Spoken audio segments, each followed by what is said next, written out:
As the leader of the Booner Pack, I lead from the front. All right, boys. Lock in. It's our core foundation, man. Grit. I'm fired up. I'm fired the f*** up, boys.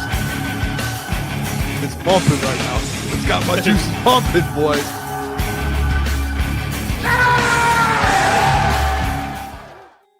Welcome to Crunch Time Sports with Jeff and Booner. It is Thursday, November 20th. We are back for another great show. We got Scott Bischoff joining the show, Detroit Lions and NFL draft analyst for DetroitLionsPodcast.com. We got to talk some Jameson Williams. We're talking some Lions Giants, different star lines from that game, which is only a couple days away. So we're getting closer to that game as well. Coordinator spoke to the media, and then we'll talk some Goff and outdoors, which is a narrative within its own. You know, like apparently Goff just cannot throw a ball outside. That's what people telling me. So I thought you said golf for a second. My mind went to golf. Sometimes when people say golf, there's some people that have an accent, maybe like New Yorkers, or it sounds like golf. I've heard of some national shows that sound like that. But yeah, Jared Goff, can he throw a ball outdoors? Find out today. We'll talk about it. How you doing, Boone? Find out. Hey, I'm doing well, man. It's actually a really good day today. Yesterday, down day for me, but today, you know what? It's a new day, another day to be great. We are a little late. I see people like Steve Wild said Booner late again. You know, I'll just take it. This one's on me. I don't know why, we'll say it's on me. No, I like that if we're late, it's your fault. If we're early, it's because of me. Yeah. I don't even know if it was me. It was just, no. Hand up. I'll take you. I like taking accountability. I'm a man of the people. I'll take it. I don't. No. If we're late, it's only his fault, not my fault. That's what I'm saying. I'll take it. If it's only my fault for late, I'll be the bigger man in this room, and I'll take the accountability. No, I'm joking. It was Campbell. Come on now. Actually, to be fair, we were talking about Caleb's pizza content, which is just elite. It's doing unreal. It's elite. And what did I do last week? I said, Caleb, every day you don't post it, you are being fined by Crunch Time Sports $5. And he didn't post it for like 3 days. And he texted me, I think Sunday night or Monday. I was texting with him, and I said every day. And the last few days, the man's posted every day, and they have been banging. They're so fun to watch. Every time he sends one every day, I get pumped up to watch it. And they look good. The pizzas look unbelievable. Yeah. No, he's crushing, man. He really was. Full Slate Farms, appreciate you tuning in, my friend. We'll talk about all that stuff today. Shout out the collective, man. A lot of things we talked about on that show we're going to be revisiting today. Actually, never mind. No, what? No, it was about the collective. I was gonna ask for a part. Could I be Jamie? That was gonna be my request. I was watching Joe Rogan this morning. It just popped in my head. He kept saying Jamie today, and I was like, "You guys need a Jamie. You guys need a stat guy. Guy." Dude, Colton's insane with stats. Oh, dude, today I literally tuned in for probably like 10 minutes, and there was a section of Colton just breaking down. Dude, he's got stats for days. I mean, unreal. He's like going through LaPorta's and LaPorta stats, like well, not just like stats, not stats, like actual metrics, advanced metric stats, like nuts. Like, you know, I don't know. He's a freak. I don't know where he gets. That makes sense with him though. Is like we're like with the stats that he used, like they make really good sense. Like when he breaks them down, it's like, wow, like that's very useful. Like some people just throw stats out to throw stats out. Right. He like throws them out with a purpose, and it's like, well, this is incredible. This is unreal. Steve says that Sam could be our stat guy. He can be. I don't know where Sam finds the stats either. He just pulls stats out of it. I don't know where he gets them. Are you this is just a broad question. Like, have in your whole life, have you been like I need to be early, or you're one of those people who are always late, or like just getting on time? So I actually just found out the other day there's such thing as a type A, type B, and a type C person. I heard about this recently too. Did I hear that with you before? Yes. I am a type A person, 1,000%. Like all the things, and one of them I hate being late. I get anxious. Like if I have like a job, for example, job interview at 7 a.m., I'll show up at like 6:20 and just wait. Like, I'm weird. I'm honestly, me and you, I'm the same exact I'll way. just sit there for 40 minutes. And like, How early do I get to your house if we're doing a stream or somewhere? I'm there like 2 hours early. It's just weird. Some people, I know like job interviews is a bad example, but like even parties, like, I don't know, anything, I'd get together. I'm usually pretty early. I guess. I get anxious. I'm very similar. When I did the night show with Broder, like me and him were both the same. And anyway, honestly, when we used to start at crunch time, remember I used to be like 7:59, like, boys, we got to go. And some of the boys would be like, "Boy, it's cool." I'm like, we got to go. It's 8:00. Yeah, but yeah, I'm probably more so aligned with that. You know, I was usually early. When I was at Woodward, me and Sam were always there. Lucas was early. We were all pretty early there. But I like being early. I get anxiety. I hate being late. It stresses me out. Yeah. It does. It'll get me going a little bit. Steve dropped this one. Goff, when shotgun heavy, they lose. Most of Goff's sacks come from when they were in shotgun. Games where they under center and get back to their identity of play action and running the ball, 0 sacks. Well, by the way, we'll talk more about that today and get into the Giants game because something tells me they're going to get back to – it's always what happens, man. The Lions look bad, and they get away from their identity. And the next game, they correct and get back to their identity. It doesn't make sense. It's just how it goes. Vikings, they didn't. Commanders, they did. They didn't against the Eagles. They're going to do it against the Giants, and we'll discuss all of that. Before we do, though, did want to talk some Jameson Williams because he spoke to the media today, and I did go back and watch the St. Brown Brothers podcast. And specifically the part where they talked about JMO. Thoughts? Can I listen, man? I saw Twitter today and yesterday. I saw a tweet by someone, and he's like, "Oh, Detroit, we don't mess with you, EQ." For what? I mean, I know he trolls sometimes, which by the way, it's the banter. I get that, but on the JMO stuff, he didn't say one thing incorrect. He didn't say one thing incorrect about the JMO stuff. He was speaking facts. He was right.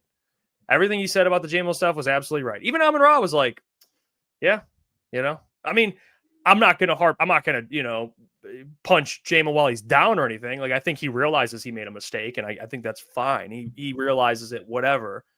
But if we're just talking about the dialogue in that podcast, EQ was spot on. Yeah. So, and the tweet that I saw that was like, "Oh, we don't claim EQ. We don't mess with EQ." It got like a bunch of likes. Everyone's like, "Yeah, screw that guy." For what?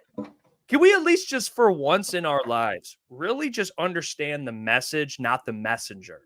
Let's just, if Amon-Ra said it, we'd be okay with it. But since EQ said it, it's a problem. It's still the same message. People are just more obsessed with the messenger. It's like, hey, it's EQ. He was a Packer and he was a Bear. And like, no, what he said was very, very, it was fair. It was right. So, yeah, that's my quick minute on that. I saw Twitter, they were ripping EQ apart, but it's like. Yeah, I came yesterday and I said, I told you, I said this, I watched Amon-Ra, the St. Brown podcast. I thought the same thing. I was like, well, EQ's kind of like spot on with the thing because I think there's like two sides to it. One, obviously people know there's a side of the JMO stuff that's blowing up on Twitter on the Mike Valenti stuff where, there's the whole thing about him taking it more so a personal shot at JMO and saying, hey, it's outside of football. It's him, going to Coney, doing this, doing that.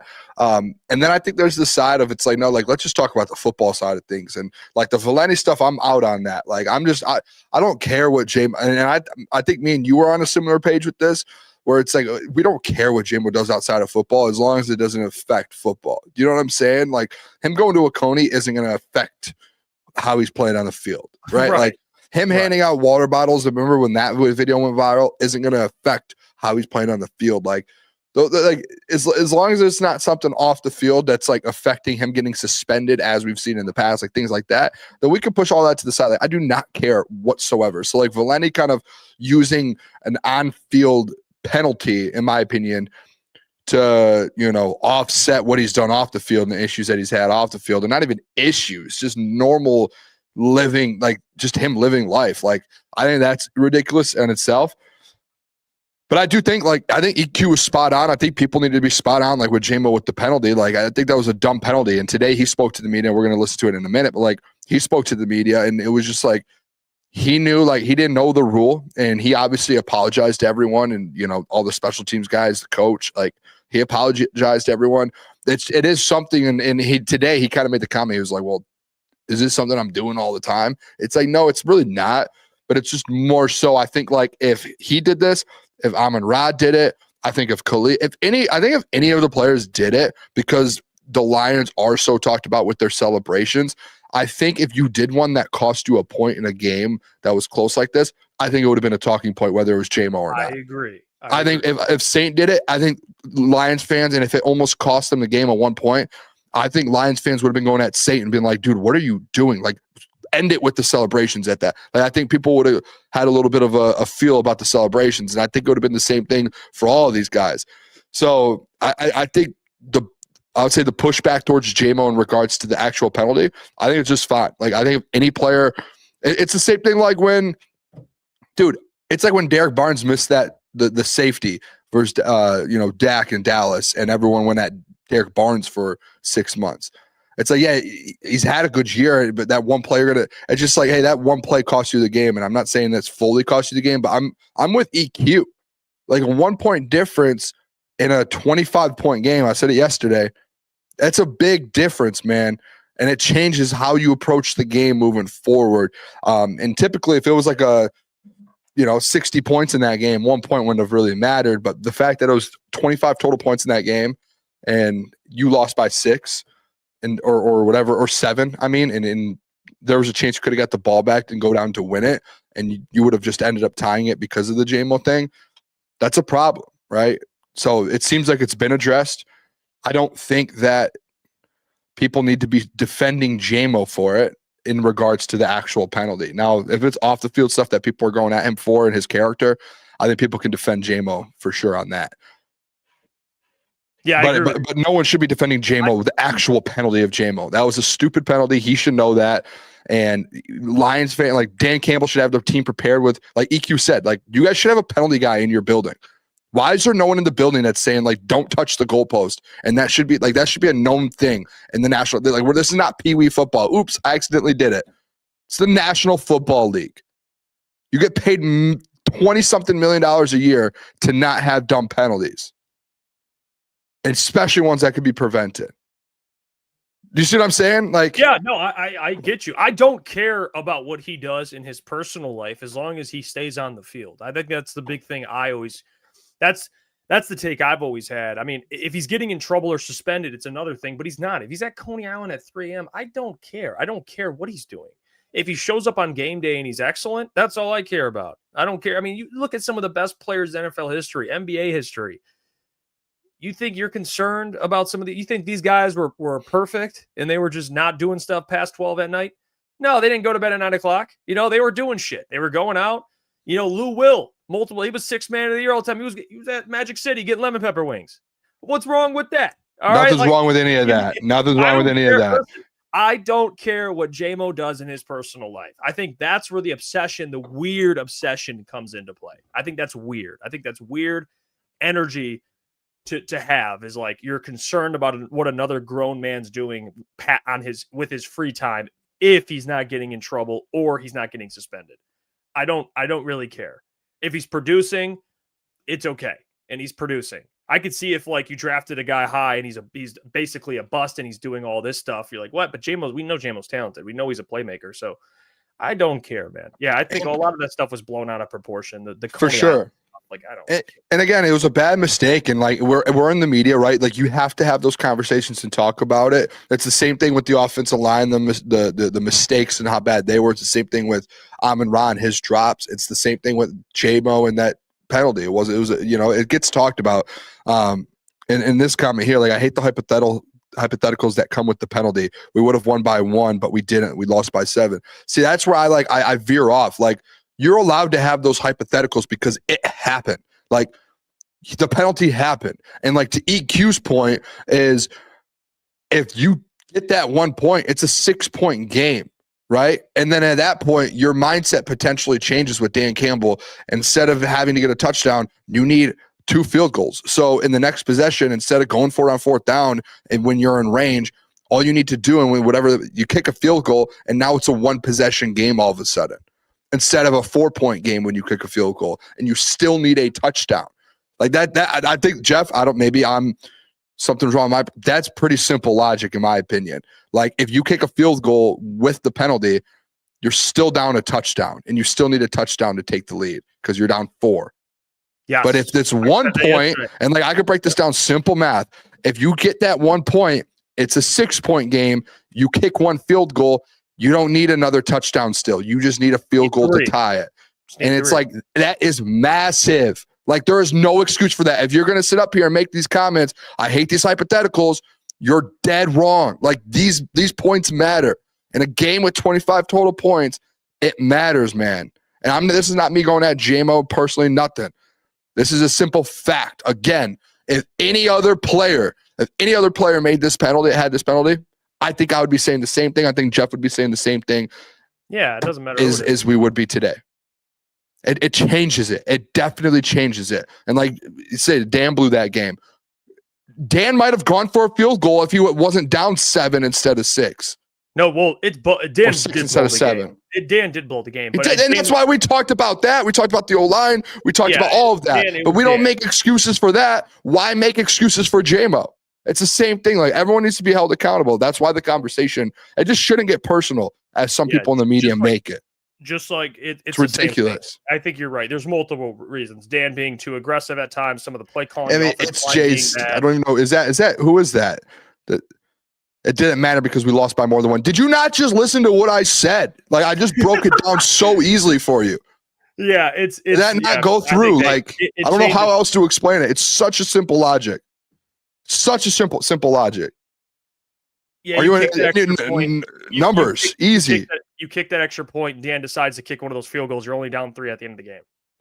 But if he kicks a field goal, you're down 4. You still need a touchdown. That's probably why there's a chance that he probably went for it more often than not, knowing we need a touchdown.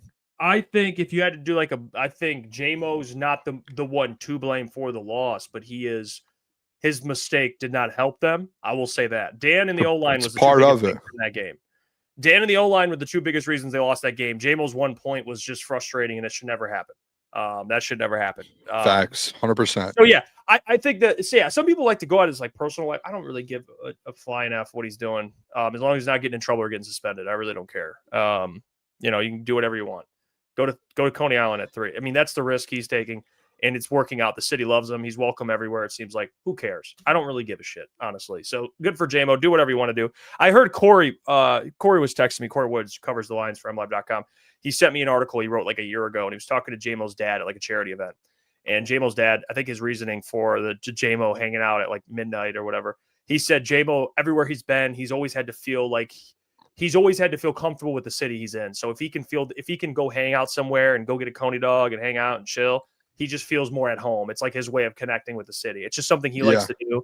Again, if you don't like it, go hug a tree. I don't know what to tell you. I don't mind it. I really don't care. I think it's perfectly fine. He could do what he wants, man. As long as obviously he's not putting himself in any harm's way, I think, or the teams or the organization's harm's way. I mean, dude, go where you need to be to, if he needs to be in his environment to feel like he's, at home, comfortable, whatever it is, man, go have a Coney. Why can't the guy go to Coney Island, man? Go to a Coney, dude. Come on. Yeah. Go get a Coney dog, man. And the other one I hated too, and I don't even know what side you were on this, and we might be opposites. I hated the people mad that he was shooting fireworks off. Let the kid live, dude. Oh, it's 4th of July. You know how many NFL players light fireworks off, and you're gonna people bring up one example of JPP. Yeah. That's the only example in 100 years of football where a guy actually had an accident like that. But JMO's grown. He's just grown so much since his. I hate some of those things towards JMO. People did that. It's the worst. Yeah, some of that stuff's a little over the top. Really, bro? We're gonna tell a man whether or not he can light off fireworks. You're not It's insane. What are we doing here? I don't know. You know what? Frank Ragnow shouldn't have been fishing because there's a hook on his fish. He could have got hurt. Dude, what are we talking about? There's guys that whatever they do in their off seasons, I do not care. Again, as long as they're not getting in trouble, getting suspended, risking, whatever it is, risking whatever. As long as you can show up on Sundays and ball out, I could give a rat's ass what you're doing. I really could, personally. That's just my take on it. All right. We'll play this clip from JMO. He talked to it's a couple minutes long, but it's good. It's his whole basically it's part of it. The first two questions I skipped because they were not really relevant to what we're talking about. But the question about the goalpost, and then he answered some good questions in here. So here's JMO speaking to the media today. Worry on that touchdown on Sunday night. I know you and he kind of go back a bit. If you got a chance to catch up. Yeah. We talked a little bit between the play. It wasn't too much because it was like during the game, but we talked a little bit, caught up a little bit. That was it. Curious, the celebrations bring energy to this team. You guys love them; they're a great part of it. But that one, kind of put the special teams in a bad spot. I'm just curious, what did Dan say to you coming off the field on that one, and what do you have to do moving forward just to maybe avoid a couple of those here or there? I'm pretty sure Dan already told y'all what he said. He told me, just a good play, just don't do it again. What was the second part? Are you cognizant of the fact that you got to limit those a little bit down the stretch? You don't want one in a key spot. It's not something. You think it's something I do like often? I feel like I only got it one time a year. It's something I can control for sure, but we're just gonna move past it. It's a new week. We got a new game, and that's just that. What do you see from this Giants defense? A lot. I think I see a lot of ways we could attack them. It looks good on our end, and we got a lot of different ways we can attack them and make plays and execute. We're just trying to get back on the winning track. That's the main thing going into this game. You guys talking about that being a barometer for where y'all was at for the team. Like, where do you feel like you guys stand now? Y'all went head-to-head with one of the top teams. And what y'all learn about your team? We lost, but I don't think we played bad at all. Defense, they stood tall all game. They let up a lot of field goals, not touchdowns. It was on us to just, go execute. So, wherever everybody want to rank us, that's up to them. I don't really care where they at, where we at. We know what we play. We know what we play like, and we know what type of team we is. We're going to get it together, and down the line, it's gonna be big for us. Games like that gonna help us down the line. We know we went wrong there. We corrected it. We just got to move forward.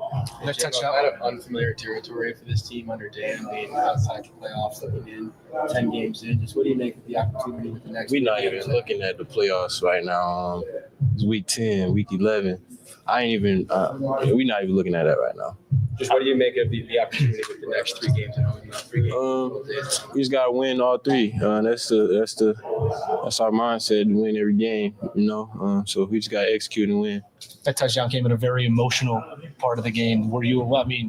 It's obvious that you're excited to score a touchdown. Did you know it was a penalty going into it? Nah, I don't know it was a penalty. I really ain't know it was a penalty till I, sat down on the bench and I seen the field goal team going out. But, I apologize to Jake. I apologize to Jack. I apologize to Coach, everybody. I didn't look at it like that. They told me it wasn't my fault, but I feel like it was my fault in the moment. We just got to make plays and, be smarter. Yeah, accountability. He pretty much was like, yo, I don't know what you want me to say other than I'm sorry. Yeah. He said he apologized right away. It's make a mistake, man. You move on. Yeah, it is what it is. Just now that we got that out the way, the celebration was insane.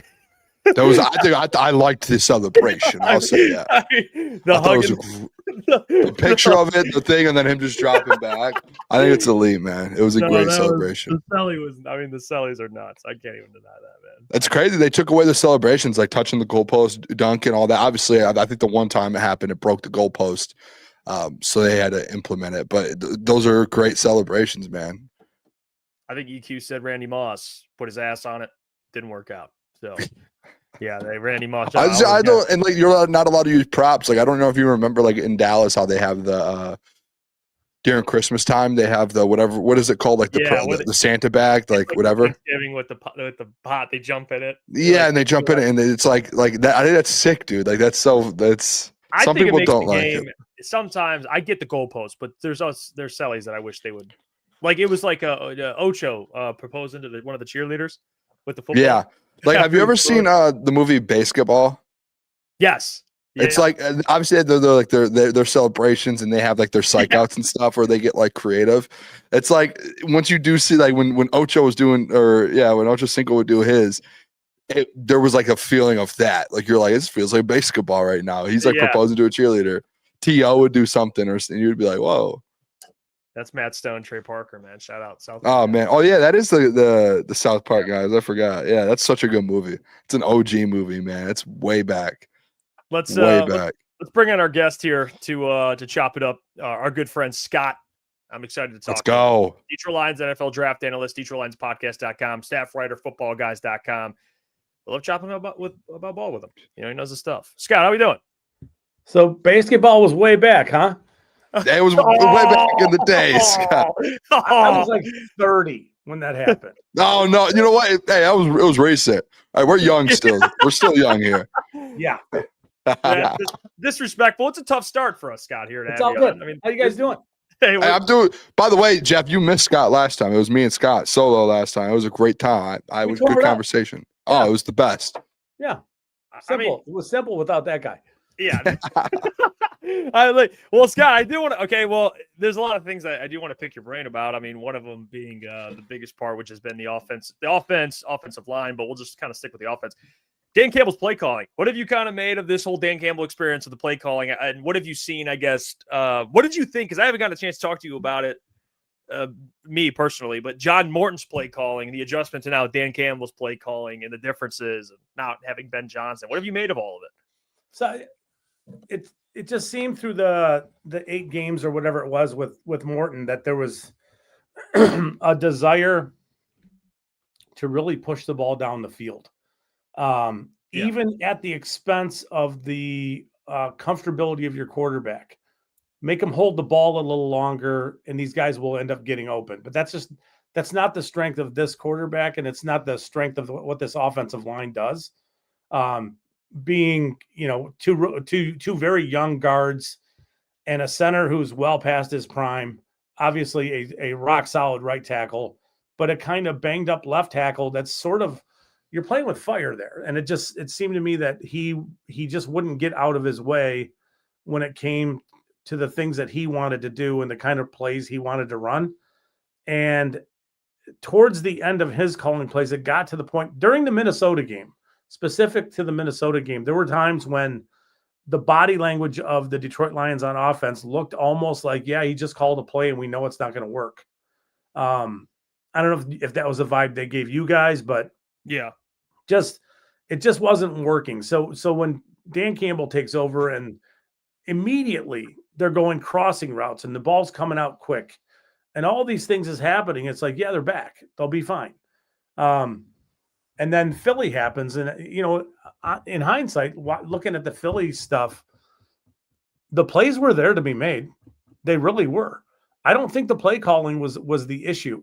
Some of the choices, going for it as much as you did on 4th down and the fake punt and all that stuff, those are choices. But the actual play calling, there were JMO had what I would consider to be probably a drop. Amon-Ra St. Brown had, I don't know. I mean, they targeted him 12 times and he had 2 catches. That's probably never going to happen again, So you had lots of dysfunction and stuff like that inside their offense, but it doesn't mean that the play calls were bad. It's just the execution of those plays. It just didn't work for a variety of reasons. To me, either Goff was very hurried and his process was way too sped up, so the ball was coming out too soon. Which I think if I'm trying to remember exactly what times they were, but they were back-to-back plays, deep digs, one on 3rd down, one on 4th down. The first one on 3rd down went to Amon-Ra and hit him kind of in the hands, but it was so hot. And I just don't think he anticipated the ball being there because he hadn't really come out of his route yet. And the next play hit JMO in the shin, same thing. It's never where you would expect a Goff to put the ball. So I think he was speeding up his process and then also a little bit paralyzed with the pressure. But the play calls themselves, if you break down the plays themselves, there was success to be had within those plays. So I don't think I'm really thinking that the play calling was an issue. It was more of an execution issue and really a historically bad performance for Jared Goff against Philly. And I it's kind of the nuts and bolts of the whole thing. Yeah, Scott, I do want to ask you too, just like because we've had the conversation this week, actually the last few weeks, and then obviously there's been all these injuries with the offensive line. What's your confidence level like from what you've seen so far with some of these guys, especially like a Tate Ratledge, a rookie in there that's trying to still figure this thing out, but he's expected to start right next to Penei Sewell, an older Graham Glasgow, and then you got, kind of Yodi and just someone filling in at the left guard there, whoever they feel like is going to be best each week. Do you think that they can figure this thing out with the offensive line? Because I think we all know, like, Jared Goff, to be able to be good, has to be protected. And that seems to be kind of maybe one of the issues at the moment is he's not getting the protection, so he's able to kind of go out there and perform to what Jared Goff does, because he's not mobile and he can't do what other guys do. Yeah, for sure. He's limited so much from an athletic standpoint. But no, I don't know that they're going to get it figured out. It's not just one position that's a problem. This Graham Glasgow is older, and I do not think he's playing. He's not playing well enough to carry the offensive line from in the middle, calling their protections, and there's a lot of flaws in his game as an older player, and I just think it's just he's at the end, right?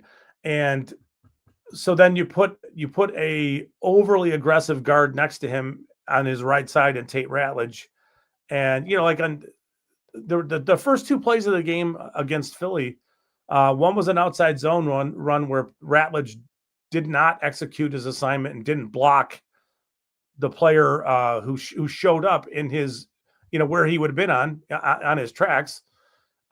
He just didn't block him, and that guy made a tackle. He tracked down the run from behind and kind of blew up what was going to be a pretty good play. And then on the very next play, he just got kind of bulldozed, I think, by Jalen Carter. And there was a pressure there because he just got run over. You can take the getting run over because that's going to happen in the NFL. It's a thing. It happens.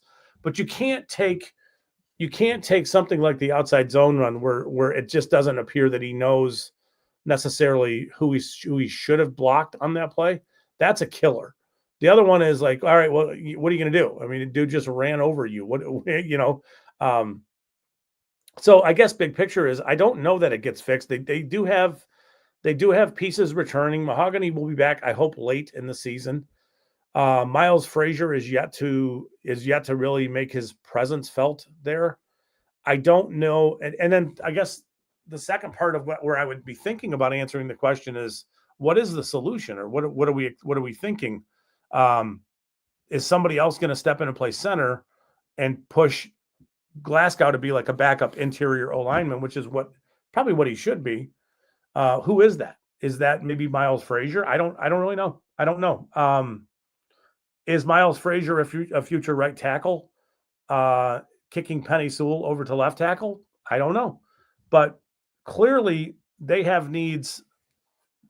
I mean, their two biggest needs right now, probably in this order, are center and left tackle. And, I don't know how with their current crop they're going to fix this. They're just going to have to make it work. They can do it.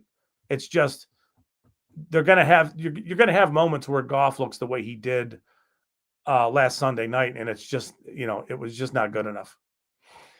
Yeah, Scott, a lot of the conversation we have and people in our chat have is Brad Holmes not addressing center earlier, which is something that, the Eagles, for example, they did a really good job of. Cam Jurgens was there kind of behind Jason Kelce, knowing they assumed that Jason Kelce was going to retire soon. And then Cam Jurgens steps in and he's been very good.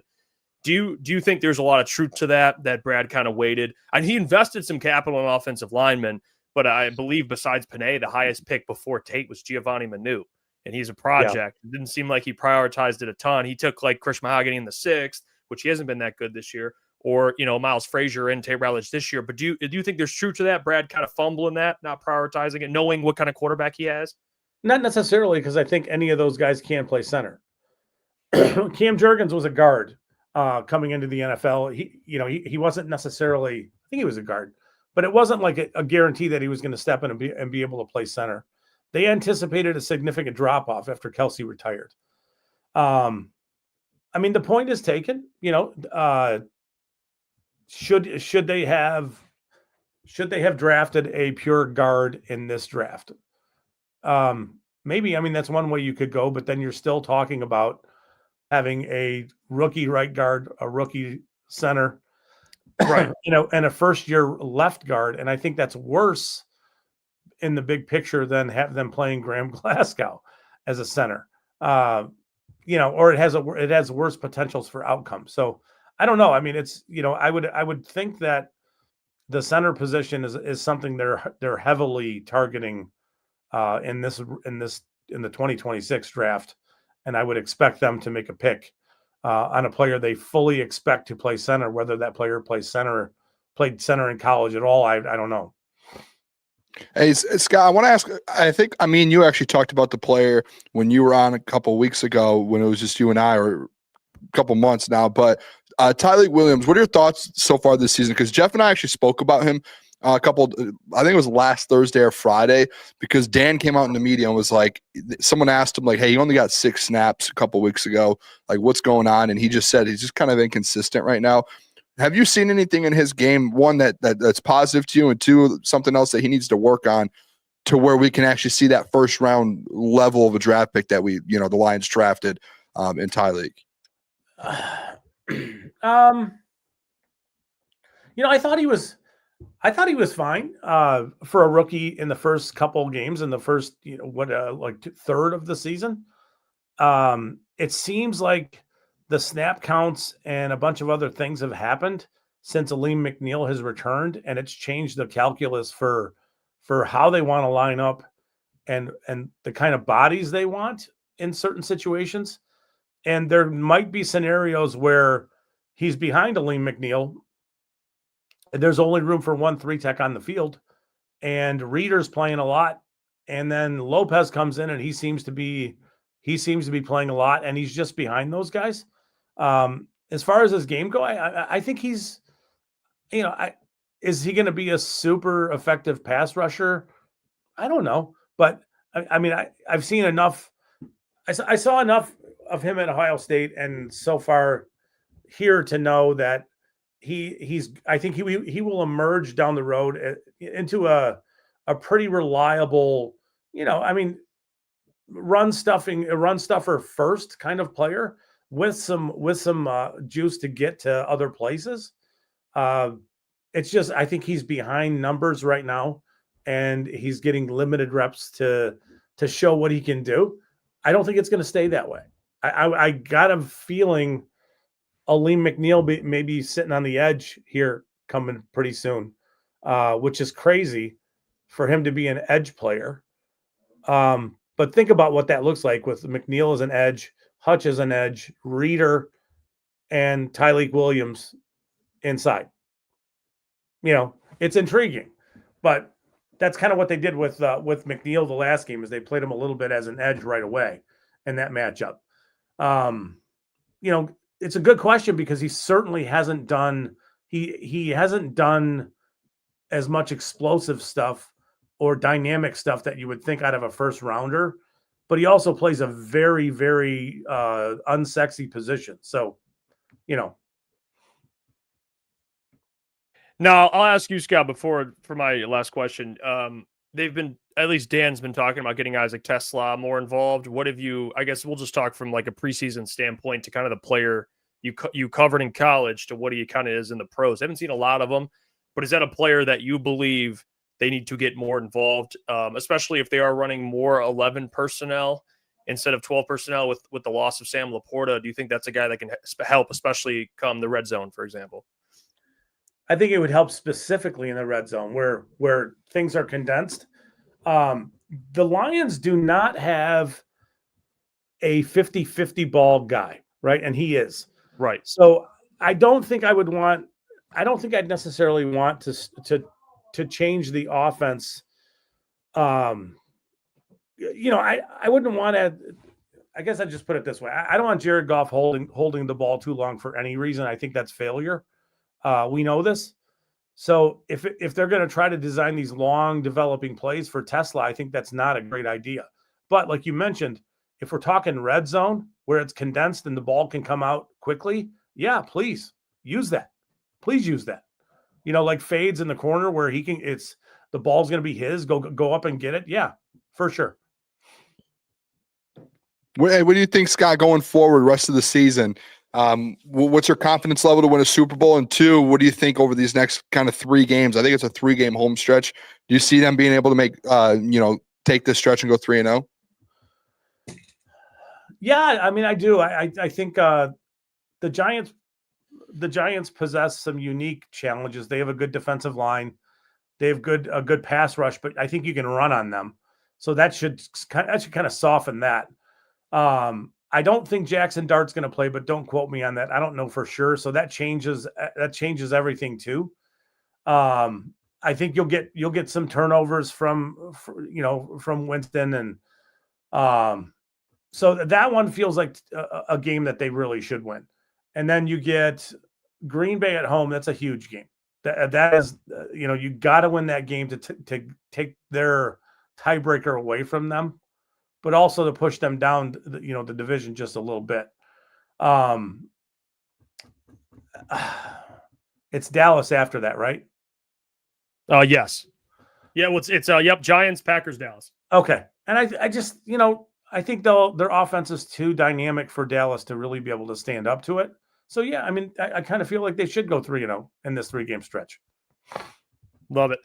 Scott, we appreciate you. You guys can follow Scott at Bischoff_Scott. We appreciate your time, Scott. Detroit Lions Anytime, guys. analyst, DetroitLionsPodcast.com. We'll talk to you soon, my friend.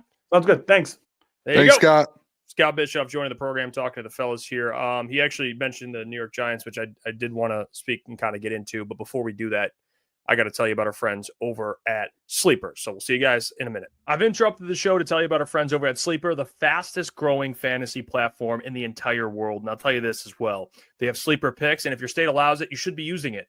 It's very simple. You pick more or less than the predicted stats on different players. And for Lions Giants, I have my picks. I have more on Amon-Ra St. Brown's receiving yards, more on Dave Montgomery's touchdowns over 0.5. He's going to score this week over as well or more on Dave Montgomery's rushing yards. And I also like the more on Jackson Dart's rushing yards if he plays. I think he's going to be running around. This Lions defense is going to be flying around, and they're going to have a big day. Sleeper picks. Use the code CT Sports. Along with it, have fun. Shout out to our friends at Sleeper for always sponsoring the program. Now let's get back to it. Booner. Lions Giants. It's kind of creepy, dude. You have your little read that you do, and then you're just like Booner, and it's just a different. I had my screen changed because I'm on a battle versus people on Twitter right now versus fans. Why? And some of the tweets I put out the last few days. I've had 3 tweets in the last 24 hours that have just really rattled some people, and I'm wait, hold on. What were these tweets? Well, one was David Montgomery needs, him not getting enough touches, and there was like half the fan base that's like, you're an idiot. We have Jahmyr Gibbs, which is cool. I'm just in a battle. One, going back and forth with fans about that. Number 2, the next tweet is what's his name? What are these guys' name? Kenny Albert and Jonathan Vilma. Oh, yeah. I put a tweet out saying this is the worst crew of all time. Why do we keep getting them? And that took off, and there's people like, they're actually not that bad. And I'm battling with that. And now I'm battling these people who hate Jared Goff because I put out a tweet about Jared Goff playing in the weather and like, hey, he was actually, remember, and I know we have a segment about it, but like the Jared Goff weather stuff where it's like, you actually had this conversation because I think me and you used to think that Jared Goff was bad in the cold when all reality, like Jared brought it up earlier this year or last year and was like, I don't know where that narrative comes from because I've actually been really good in the cold over the last 3 or 4 years. Like he's like, I don't understand it. And I put a tweet that's just full of facts on it. And people are like, still like, include yesterday's game. And in yesterday's game, he's 8-3 in the cold the last 4 years. So like before yesterday, he was 8-2. It's just like, yeah, whatever. Sorry, I was just battling. So you were talking, and then I heard your voice be like Booner, and I was like, whoa, threw me off. Yeah, that is the D-Monts. I'm reading the tweet right now. Everyone's just someone said, I'm just getting comment after comment after comment, like people, and then even like the Jared Goff stuff today, people. There's but it's all right. Oh, that's why Jared Goff tweet. Yeah, I put out like an hour ago. People are. This guy's firing off some bangers today, dude. The Demont thing like changed lines in like world in general. Everyone started talking about Demont in the last 24 hours since I brought it up. I feel good about that one. Yeah, no, you're killing it right now. I'm looking at some of these tweets.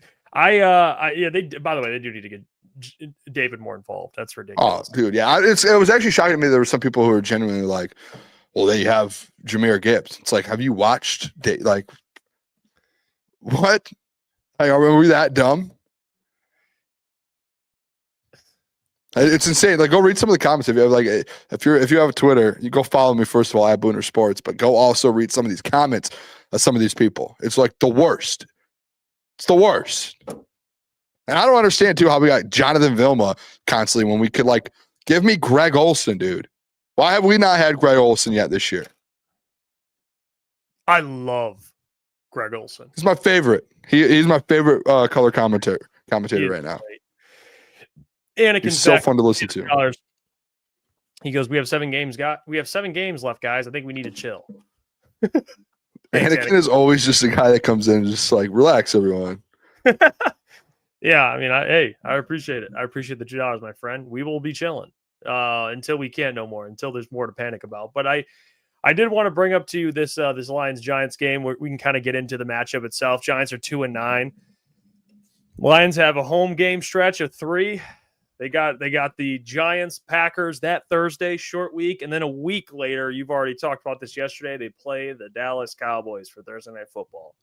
So it's Sunday to Thursday to next Thursday. So they don't have the extra long week after the Packers game. That's only a week.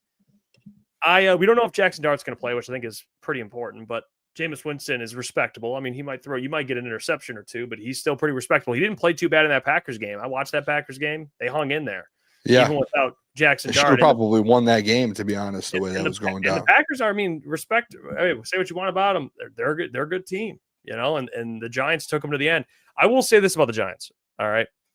They lost by 7 to the Packers. They lost by 4 to the Bears. They lost by 10 to the 49ers. They lost by 8 to the Eagles. They lost by 1 to the Broncos. Whether the Giants, they're 2-9, right? They're 2-9. It's easy to look at the record and be like, they stink. They stay close in a lot of these games, man. They do. Yep. They hang in these games. And the Lions are a double-digit favorite at home, which do I think they'll win? Yes. But to say like, oh, they're just going to take care of the Giants, I don't know about that, man. I think it's going to be not like a tight game until like the last final 2 minutes. But would I be crazy to kind of look at this spread and be like, they might cover that spread? It's 10. If it's 10.5, actually now it's 10.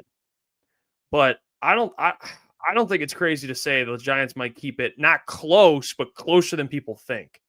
Like, I don't think it's going to be, in my opinion, like a 30-point win, something like that. I don't think they're going to the Giants. I had a thought process today. Matchup with the D-line. I'll just say that. Not running the ball, but rushing the passer. It's bad. Am I the only one that had like a delay on Jeff there, and then his mouth was just moving with no words coming out? That was the craziest thing I've ever seen in my life. Oh, that's weird. It looked insane. Maybe it might just be on my end I'm a little lagged behind, but I wanted to make a statement about this game coming into the game, Jeff. This is breaking news. What's the breaking news? The Lions are no longer a part of that club right now, in my opinion, that there's no such thing as a trap game anymore. I've had this take where I think when you're a really, really good football team, that there's no trap game on the schedule. Like, you can be like, oh, there's this. I don't know if the Lions are there anymore. I don't. I know it's a 10-point favorite and a double-digit dog. Jeff, you know how I feel about double-digit dogs. I always take the underdog with it because it is the NFL. So typically, though, when I look at it with like some favorites, it's like, hey, man, you should win this game like by a million if you're a legit team. I don't know if I have the confidence that the Lions are able to go out there and win this game by 2 touchdowns. They haven't shown anyone anything yet that they can over the last few weeks. You could be like, well, Washington, they did, right? They looked really good. But then you lay a dud and then lay an egg versus the Eagles and look terrible. Defensively looked good. Offense was just... Well, the Vikings. Vikings another team, man. The Vikings, that was supposed to be an easy game. Guess what? Trap game. You got killed. So it's like, I think I'm taking their card from them, man. I'm taking that card from them. They're allowed to have a trap game going forward. And you know what? I'm giving them another card. I'm taking one of their cards away, being like, no trap games allowed. Boom, take that away. I'm handing them the card for this week, week 12. Trap game card. This is a trap game. Welcome aboard. Officially a trap game. It's a good football team that stays in games, plays teams tough, and guess what you have coming up as well? As much as these guys are like, we don't look ahead. In 4 days, you have Thanksgiving after Sunday. You're not telling me a lot of these guys don't have family coming into town. They're not, they're thinking about, we're hosting Thanksgiving. Oh my gosh, we have Thanksgiving Thursday. We have this. We have the Packers on Thursday, an NFC North matchup. I know it's easy to be like, Dan's going to have them grounded. Dan, not grounded like a kid, but grounded to the ground. You know what I'm saying? You got the difference of that? Okay, I just want to make sure. But grounded and like locked in, and you hope that that's the case.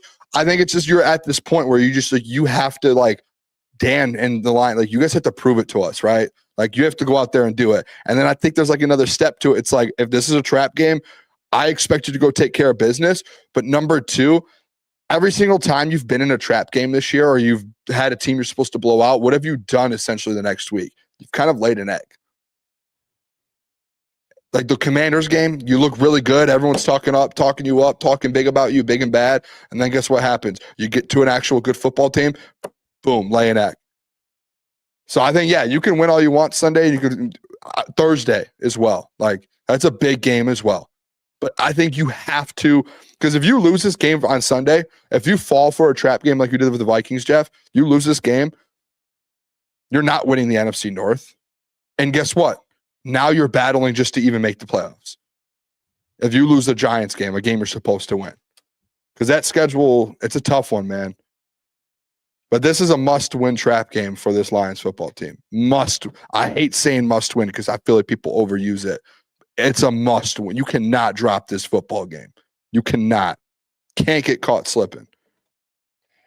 Yeah, now they're not great defending the run, which I think it goes both ways. I don't think it's a great matchup for the Lions offensive line against this Giants defensive line. Most notably, Brian Burns, who leads the league, second in the league, I believe, in sacks. I don't know if he took it from Myles Garrett, but they're basically going back and forth for the sack leader. Brian Burns on Taylor Decker is a mismatch. That is a mismatch. Okay. Dexter Lawrence, he's not playing typical Dexter Lawrence this year, but we know he's a really good player. Kayvon Thibodeau, he's still a good player. Abdul Carter, I know he's been having some things come out lately. He apparently slept through a team meeting, but he's still very talented.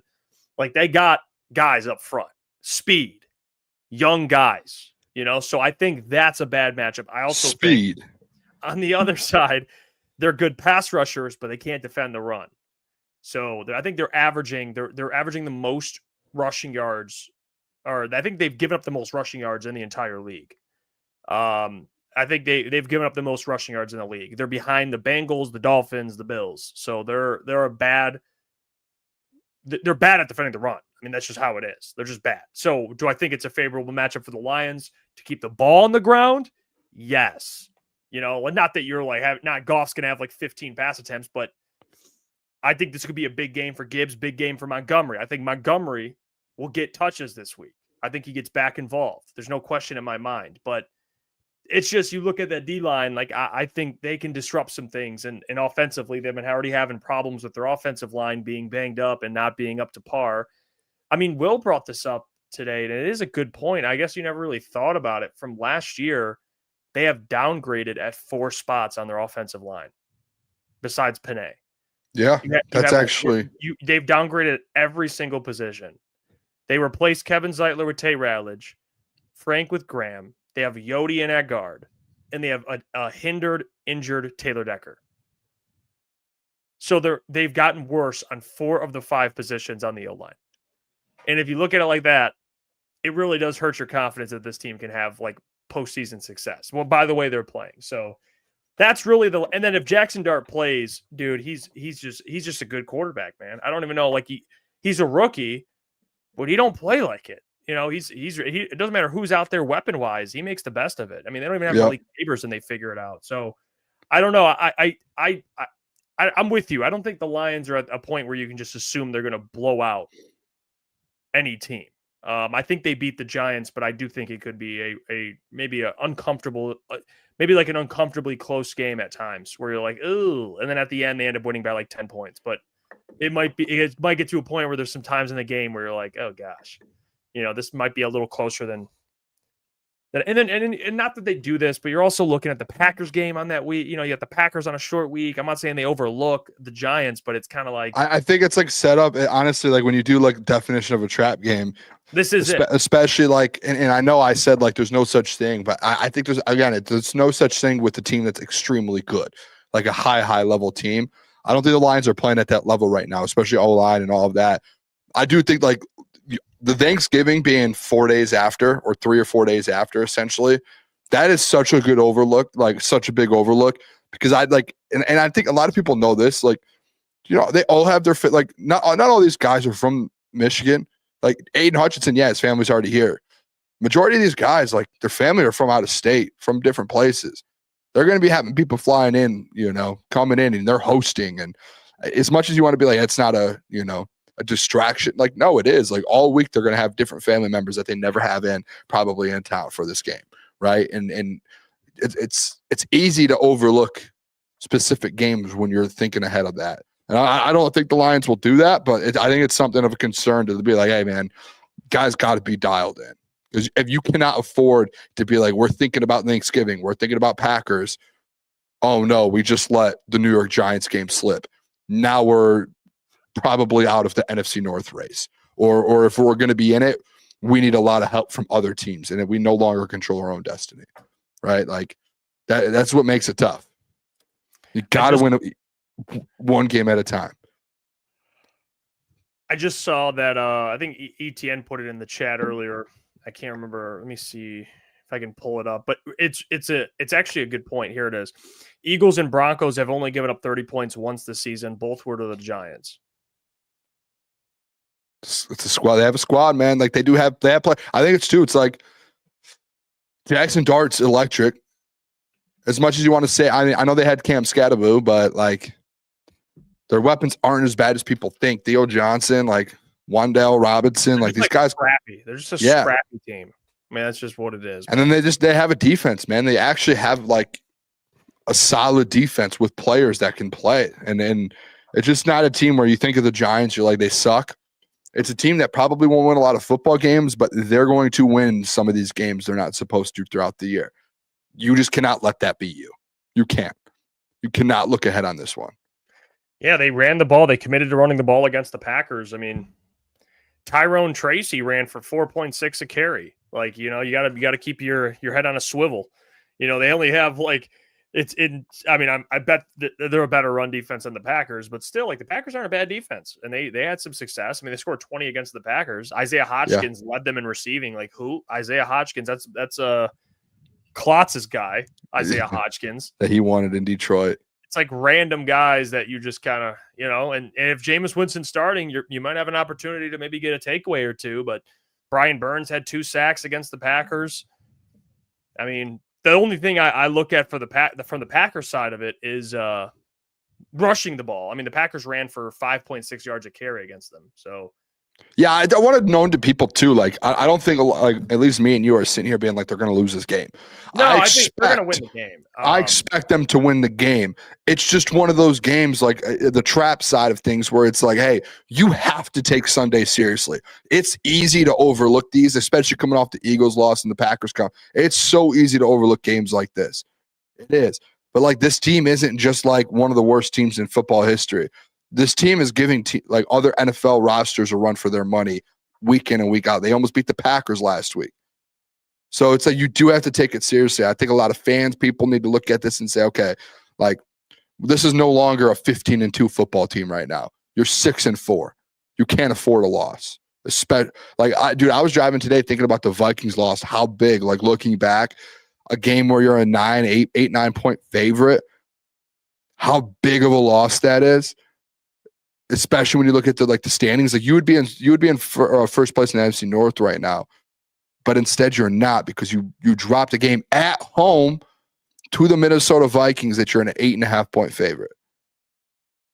Like they've already lost a game like this essentially this year. Yeah, it's a good point. And I know it's a divisional opponent, but still, like JJ McCarthy, like he's struggling, and they still lost that game. He didn't look too bad at times. So it's like, I don't care. Jackson Dart's a better quarterback than JJ McCarthy. He doesn't have the weapons, but still, it doesn't really matter. It feels like he's just figuring it out. I don't know. And let's see, Jameson Williams, he can still sling the ball too. I think. I look at this game as an opportunity for the Lions here to kind of correct a lot of the crap from last week. I think Dan Campbell's 4th downs. I'm curious. I mean, Kelvin Shepard had an interesting comment today about it. They asked him about the 4th downs, and he obviously backed Dan Campbell as he should. And Jeremy Reisman put out a tweet. I don't have the clip, but I have the quote. I guess basically what he said, essentially from Jeremy's tweet here. But it was essentially backing up Dan. And he knows the defense is really good. And Calvin said he loves the offense's 4th down aggression because it shows faith that the defense can put out fires no matter where the ball is at. Let me translate this for you, Calvin. I'll be your translator. He says he loves the offense's 4th down aggression because it shows faith that the defense can put out fires no matter where the ball is at. I think what Calvin really wants to say is, we can put out fires, but I'd rather not be in a fire. I think that. Can you stop putting the fire, stop lighting fires, huh? Yeah. Because ultimately, eventually, you're not going to be able to put out a fire. Okay. Unless you're unless you're an historic defense, I guess. But they're playing really well. But the thing I don't understand is Dan Campbell has not clicked in his mind yet. I don't think fully that he has a Super Bowl caliber defense.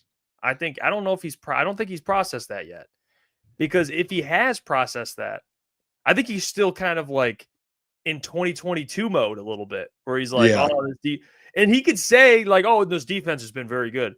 Really, Dan? Because if it was, you'd want to play field position, probably. I feel like if you have a good defense like the Broncos do, they want to give their defense the best chance in a football game, which is punting the ball. And then if the Giants in this game, or let's say the Eagles in the game last week, they have to go the full field on you. And if they can't, they punt the ball. And guess what? You have a shorter field on offense. That's literally what I talked about on Sunday in the postgame. That's why I'm a little confused by the whole, we have a defense that can put out fires. You don't have to keep putting your defense in fire. Like, why are we making them put out fires? I don't understand. So I am curious, though, Boone. Not over the next couple games. I don't think it'll happen this week, but against the Packers, for example, will we see Dan Campbell again? How much of it? I guess we will. But is Dan Campbell going to come out again? I'm curious because we just saw it with this O-line not look very good. The O-line's hindered. The whole advantage they had last year, and Will talked about this today. Like, it felt like we were watching, and we did watch parties every single week. Watching this Lions offensive line last year, bro, 4th and 1, 4th and 2. I don't give a damn who was on the other side. We're running this ball, and we're getting the first down because we have Frank Ragnow, Kevin Zeitler. Like, we felt so good because the offensive line was so dominant. That has to change your line of thinking now with this O-line, right? And the defense you have. It has to, right? Or is it that's just who we are? I don't know. The putting out the fire thing is interesting to me because, like you said, like Shep's like, we can do it. It's like legit, like a fire station, like a firefighter being like, hey man, like we could you could set as many fires as you want. We're gonna our job is to go put them out. Like, we're gonna put them out. We would rather you not do it. Like, we would rather you not go around and burn houses down. If you're going to do it, we're going to put them out because that's our job and we're good at it. But hey, like, it would be cool if you didn't set every house on fire. Like, that's like essentially, I think, what Shep in the back of his mind is like to Dan, like, come on now. I'm with you though. I do think like Dan needs to just adjust a little bit. Like, I don't want Dan to fully not be Dan Campbell. Like, I want him to be able to go out there in big moments, go for it, right? Like, to win a game. Like, those moments, I think that still should be a thing. But at the same time, it's like, man, I think the Eagles game is such a good example. Like, that defense, that was a Super Bowl night for them. Like, that was like you're playing some of the best defense in the National Football League, and they didn't even have a turnover, not one turnover, and they were out there playing football like that, and they only held them under 20 points. So I think it was incredible, but you just got to put your team in a position, man. Like, you got to be able to see instantly. I think that's a worry with Dan a little bit, to where it's like you have to be able to see in the moment, hey, this is a defensive game. Let's not put our defense at a disadvantage because we got to win it through them. Right. And I see where Dan's thinking is, where it's like they're doing so much for us. Let's help them out a little bit by getting some of these fourth downs. But like, do you remember last year there was like games where the defense was down and he's like, we're going to win this with the offense and we're going to go for it. Why doesn't he have that same mentality with the defense? Like, for them, like, hey, the defense needs it for us. Let's help them out. So yeah, I'm with you on that. Moving forward with the defense and the kind of the mindset, because this defense can win you a Super Bowl. It really can. It's a really good and this is like the conversations we're having, Jeff. That's without DJ Reed. It's without Terrion Arnold. Yep. It's without Malcolm Rodriguez. It's without Kirby Joseph, like one of the best safeties in the NFL. It's without those guys, which is without Marcus Davenport and Josh Pascal. I just named 6 guys that can come back and get significant snaps for you. And you have one of the better defenses in the NFL right now without those guys. So yeah, maybe this is a year where hey, our offensive line isn't it. We know what we can do on offense.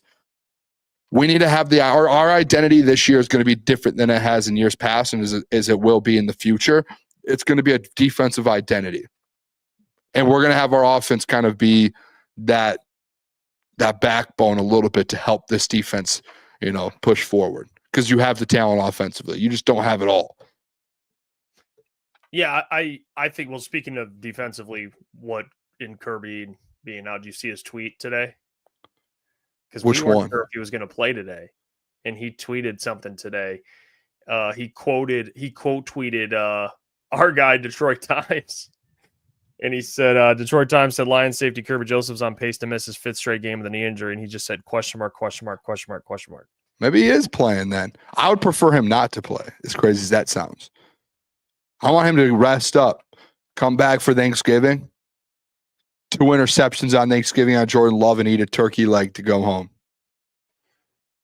Yeah, if he needs an extra week, I'm cool with that. I think, especially on a short week. Yeah, I think they'll win. They'll beat the Giants without him. They need him against the Packers. Bad. If they want to get his feet wet a little bit, I don't know. Maybe play him a little bit, but yeah, I'm with you. I'd rather just not. They're gonna beat him without Kirby Joseph. Like the defense, like they're playing so well, you can be a little more careful with guys coming back. You can definitely be careful. Michael Daly, appreciate it. Member for 12 months says Anakin, it's over. Death, despair, finito. Talking about Anakin's comment, guys. Anakin just said, "All right, I'm out, guys. I'm going to bed. Good night." He had enough. Anakin had enough, man. He crashed out. Could have been an IR after the Chiefs game. Yeah, wait. How many games has he missed? Yeah, but what people, I get that, but I do think there. You only get it. By the way, like, well, how many games can a guy miss without being an IR? Isn't that a rule? Well, if you go on IR, it's 4 games minimum. So he probably has missed 4. I don't know the exact amount. Can you hold a guy out for 5 games if he's not on IR? I think so. The only thing that's because of a roster spot, probably. Yeah, it's just bad for roster spots. But at the end of the day, you only get, I think it's 7 or 8 moves. You can only bring, I think it's 7 or 8 guys off of IR throughout the season. So you got to be smart about it. You can't just like throw a guy in IR, bring him back, throw him off, throw him back. Like, got it. You have to be a little strategic towards it. And you already had guys like Malcolm coming off, Davenport coming off, Pascal is going to be coming off. I don't know. I can keep on DJ Reed, obviously. That's 4. I mean, I don't know. I'm sure there's already been guys that have come off IR. So you're kind of cutting into your, as AG said there, AG's burner, your designations. So they probably just didn't want to use one on him. By the way, Josh Allen just took a big hit. It was like a couple drives ago. Oh, I just saw that. He looked like he hit his nuts. He's good. He's already played a full drive since. Oh, okay. That looked bad. Yeah. He was like kicking his legs and stuff. Yeah, he's flaring around. That did not look good. What's the score of that game? 9-3. Oh, Kind of an ugly game. Did you see my touchdown score for today? I came out of retirement today.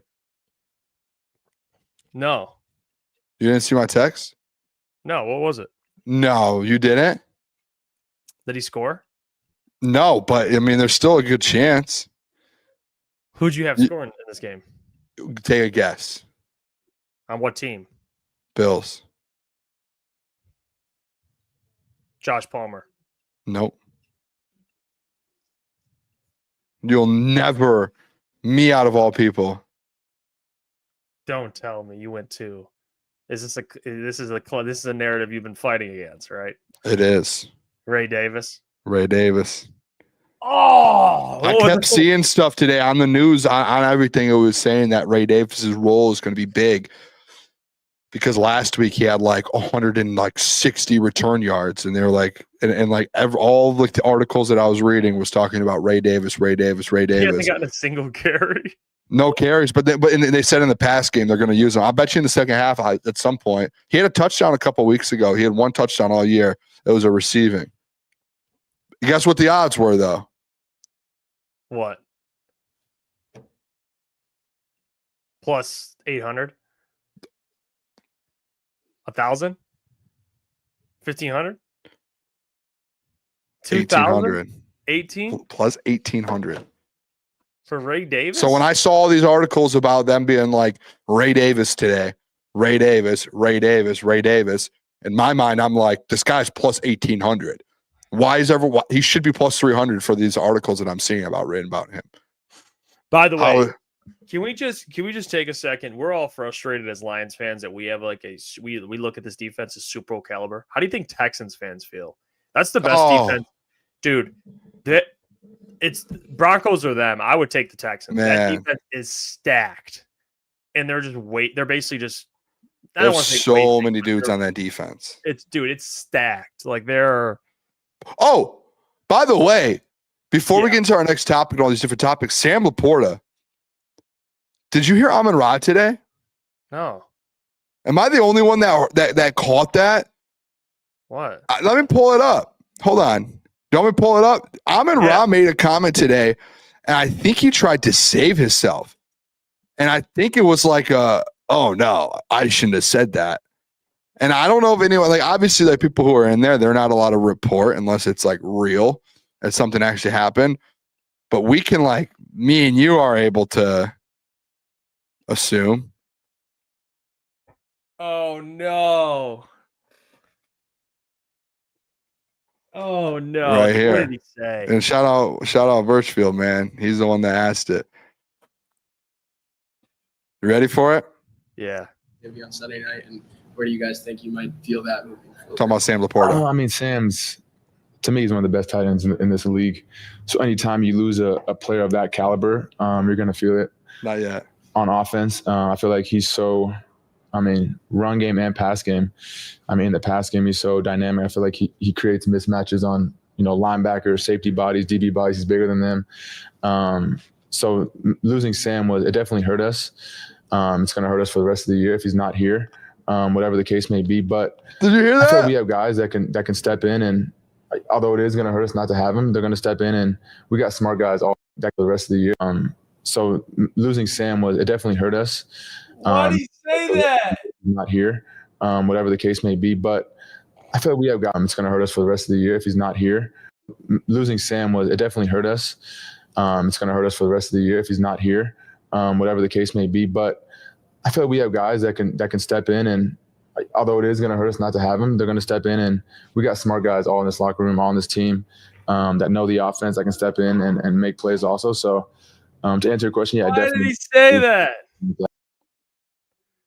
Why did he say that? So you see what I'm saying? Like that was like one of those moments where he was like, "Wait a second." Why would you insinuate it's for the year? He must know something. Like he obviously must know something that we don't. Or they're fearful it's for the year. They don't. Yeah, know. like they've had conversations. That's even a thing. Yeah, so that Is kind it- of the fact that came out a little bit. I'm shocked that wasn't like a whoa type of moment. Like why did he didn't say really need to say that? that. Not that.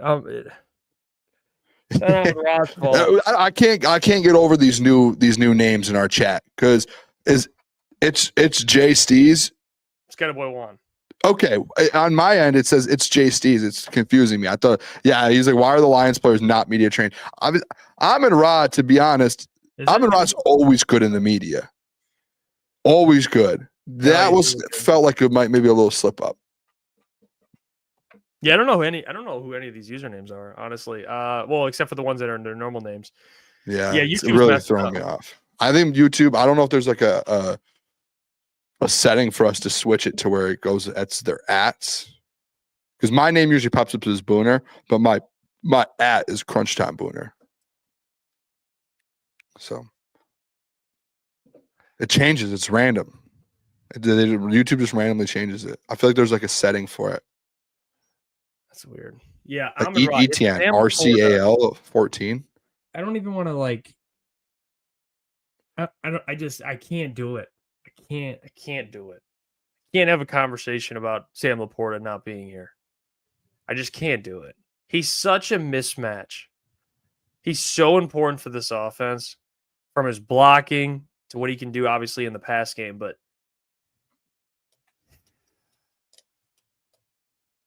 That's a tough one. That's man. like a player you lose. Yeah. And you're like, that sucks. He ranks in the top man 6, up. probably 6, 7 on the list of like, it probably goes like players you would probably lose this season. 1, Jared Goff. 2, Panay. Hutch. Amon-Ra. Jameer. Yeah, Jameer. And then probably like Jack Campbell or Sam LaPorta is next. Yeah, Brian, he's in that next tier, like those guys. Brian is in Because there's some that you can get by with. Like Brian, like if he went down, like that's a huge loss. But like we've seen like Thomas Harper fill in and the defense has still been pretty good. LaPorta, They don't it's have like, anyone that could fill Sam's shoes. no, and he blocks so you're not good. saying that Thomas Harper could fill Brian's shoes, but No, but I'm saying like you can hold afloat and on the defensive side, right? Like you could still try and win games with that. I think you still can try with Sam because you do have other guys like Amon-Ra and JMO, and you know you have weapons, but it makes it harder, man. Really does. Because I talked about, and I think it was someone on the show you were with earlier brought it up, like the personnel wise with Sam LaPorta. I brought this up last week, where I remember I brought up how many times that they were in 12 personnels with Brock Wright and Sam LaPorta, but also on top of that, throwing in those big sets with Dan Skipper. And they had both tight ends and Dan Skipper out there running the ball.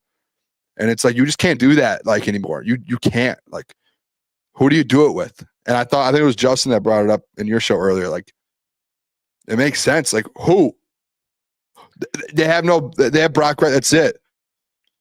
It would have been sick if it was like a couple years ago. You can go get Zach Ertz, but there's no Zach Ertz waiting in the shadows of free agency right now. Yeah, there's not. Coach Walk said when it was against the Commanders, he took a hit on one of the catches he had.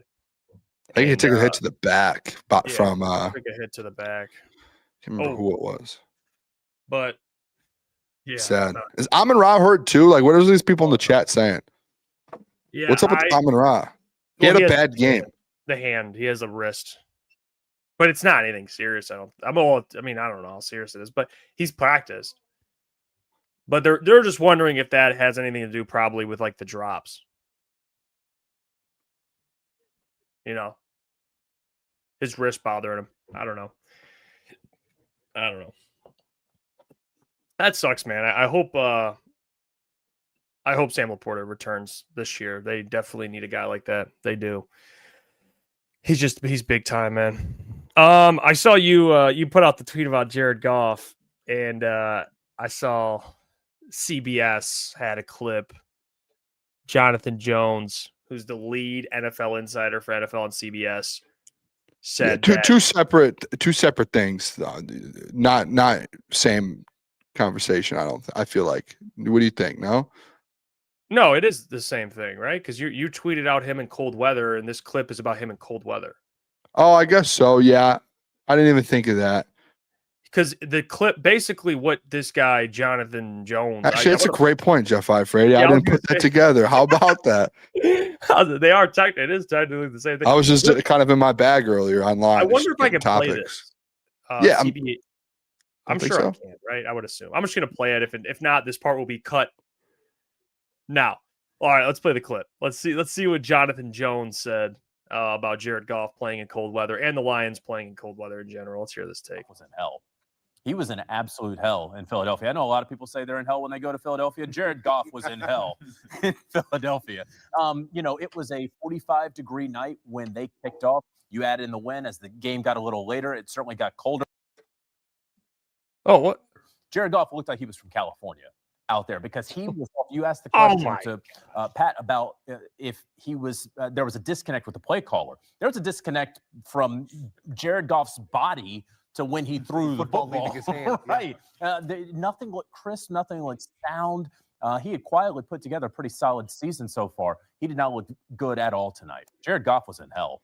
He was in absolute hell in Philadelphia. I know a lot of people. There's just this narrative, and I've heard people around the city of Detroit do it.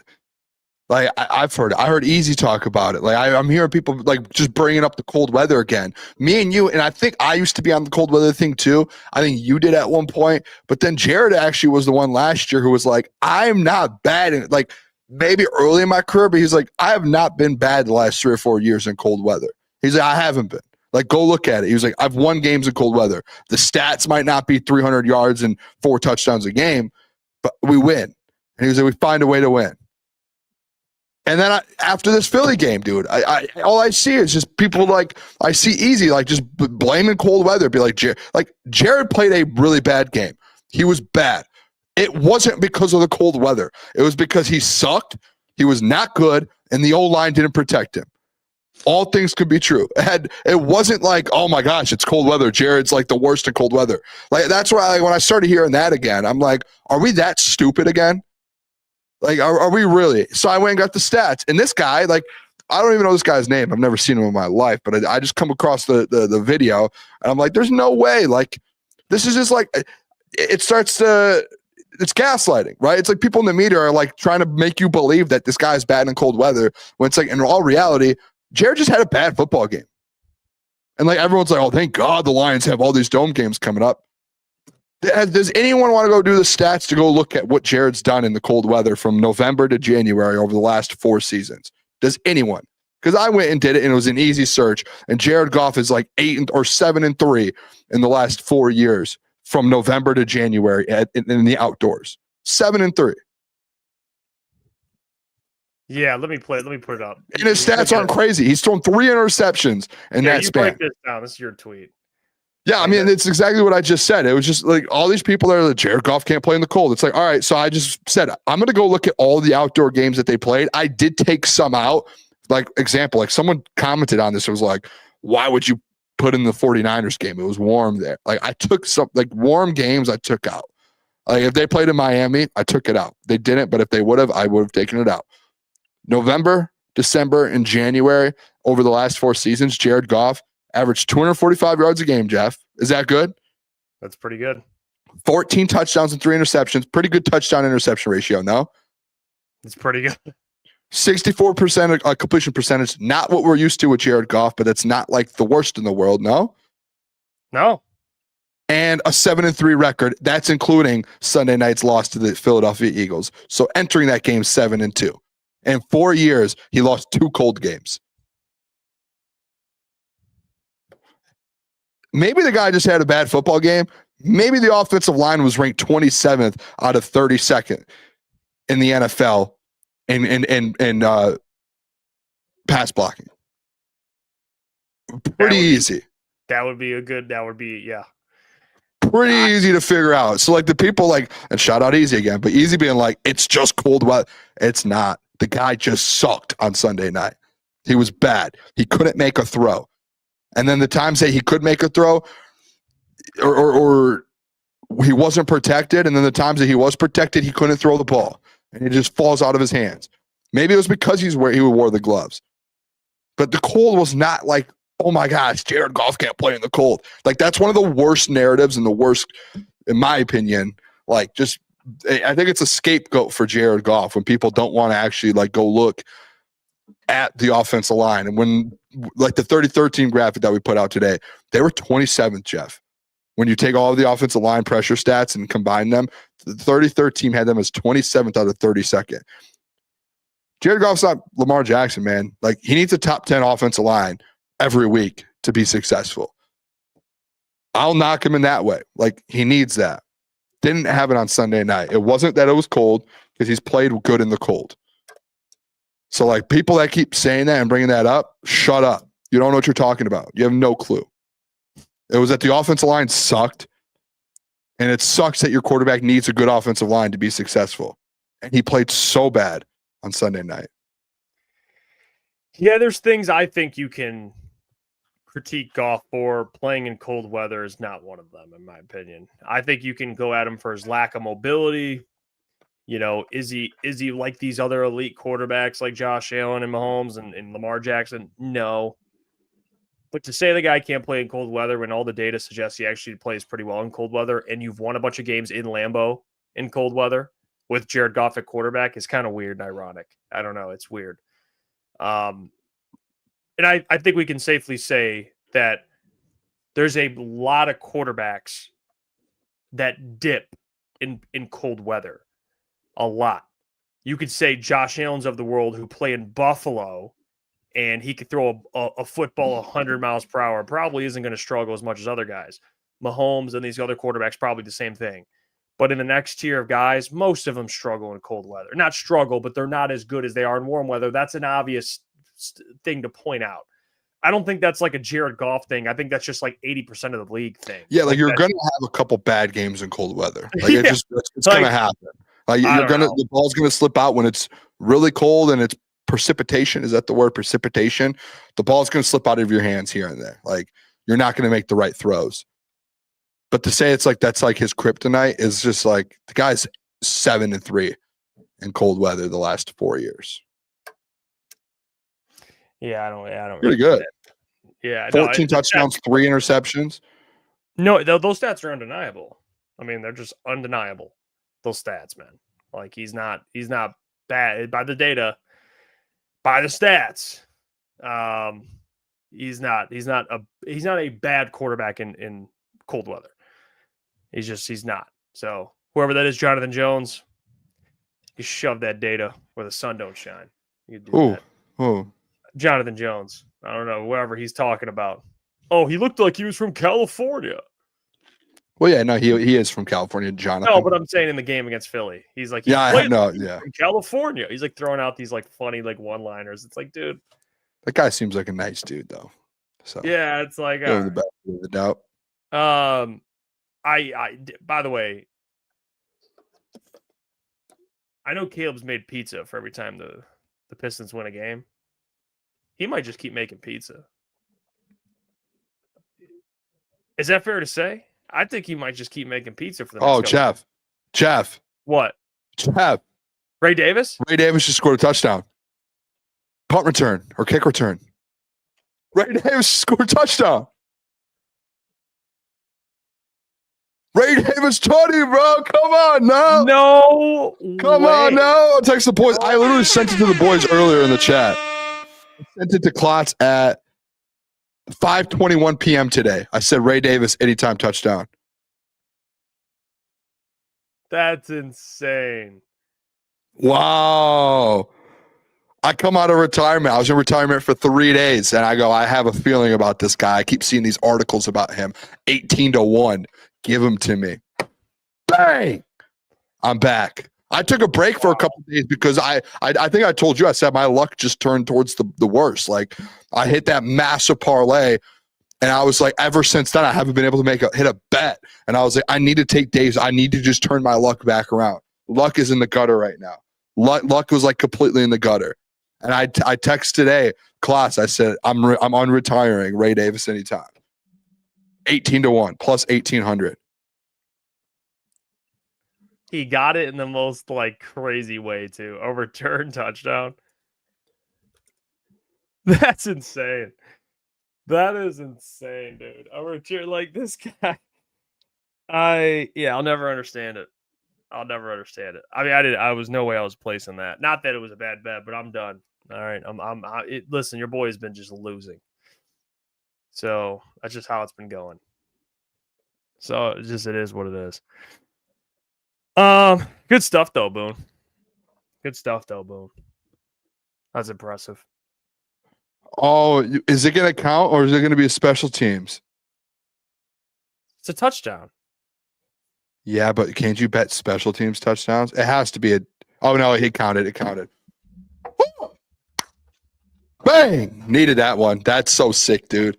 That's so sick. That's so sick. All right, I'm sorry for taking over there. That's so sick. That's on me. Ray Davis, man. I didn't like him for a while too. The Bills gonna lose? They're up 16-13. Pick Yeah. 6, and then the Bills just score. It's kind of like a ugly back and forth. Pick 6 got called back, and then they only got a field goal, the Texans. Oh, they did? Yeah. Oh my god. Yeah, Honch. I did tell Honch all week I was retired, which I was retired. I didn't place a bet for days. Honch today, I work with him, Jeff, and he wasn't in our office today. He was out of office. And I sat there by myself looking at articles of Ray Davis solo. No one sat around me. I was literally just sitting solo, just like this. Ray Davis, reading Ray Davis articles. Ray Davis articles. I mean, I respect it, man. No, I really do.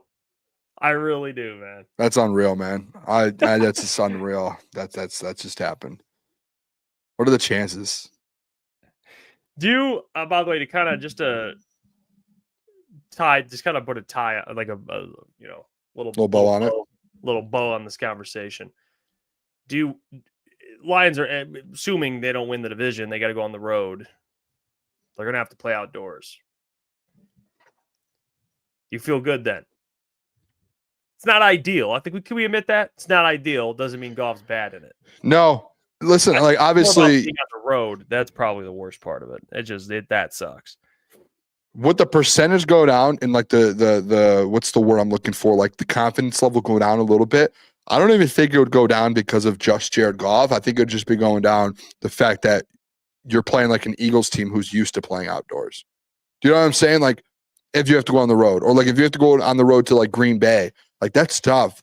Do I think Jared and this Lions team can get it done? 100%. Like, dude, we saw a couple years ago Jared go into Green Bay versus Aaron Rodgers in his final game in Lambeau and beat him, right? Like we saw that. Like even a better Packers team at the time go in and they beat him.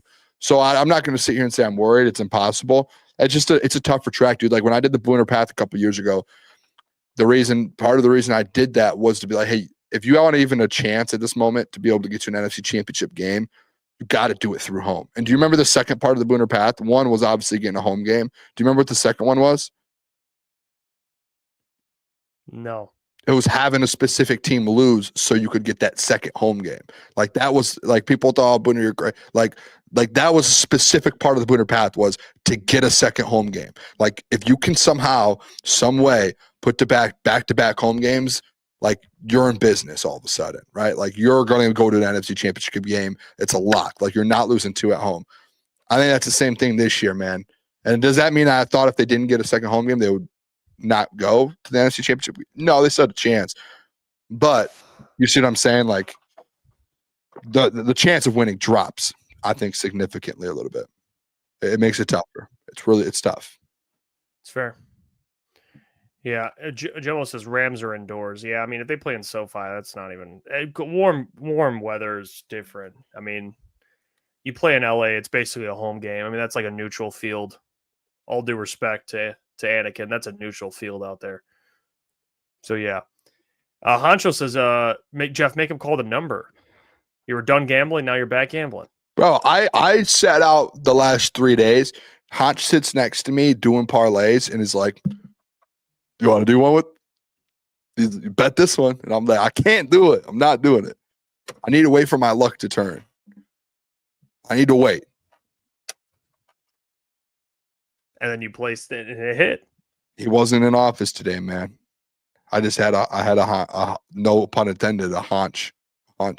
Get it? Shout out Honch, man. That's tough. It's a tough feeling when you miss a bet with the boys, man. It's just tough. I feel bad when it happens. I'm not happy that I didn't get it. I texted you boys and I should have texted Honch, man. That's just on me. Hey, by the way, we didn't show this at the beginning of the show, but the Lions came out with their injury report today. This is the list. Still no practice for TA and Kirby. Brian Branch is back at practice. Davenport still limited. Taylor's back at practice, so notable. You got Josh Pascal. He's practicing more. Hey, he's out there.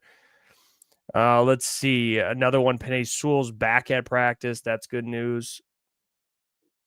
Khalil Dorsey, full practice. That's big news. It's huge. I love Khalil Dorsey, by the way, man. Big piece. Miles Frazier, full practice. Malcolm Rodriguez, full practice. Brock Wright, full practice. Sailors, full practice. Do you think there's a world Miles Frazier in these next 2 games starts at left guard?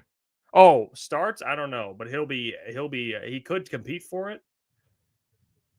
Skill wise, he's better than Yodi, right? Like that. I don't think that's a factor. I guess it's just if he's prepared. Yeah, that's really what it is. It's just about like the scheme and knowing who to block, when to block them. You know, Yodi's been in the system for a while, so it just depends. I mean, you can't really afford miscommunication issues. If he's ready, he's definitely more talented. But he is a rookie though. Yeah. You know, but yeah, I would see a world in which he gets some time there.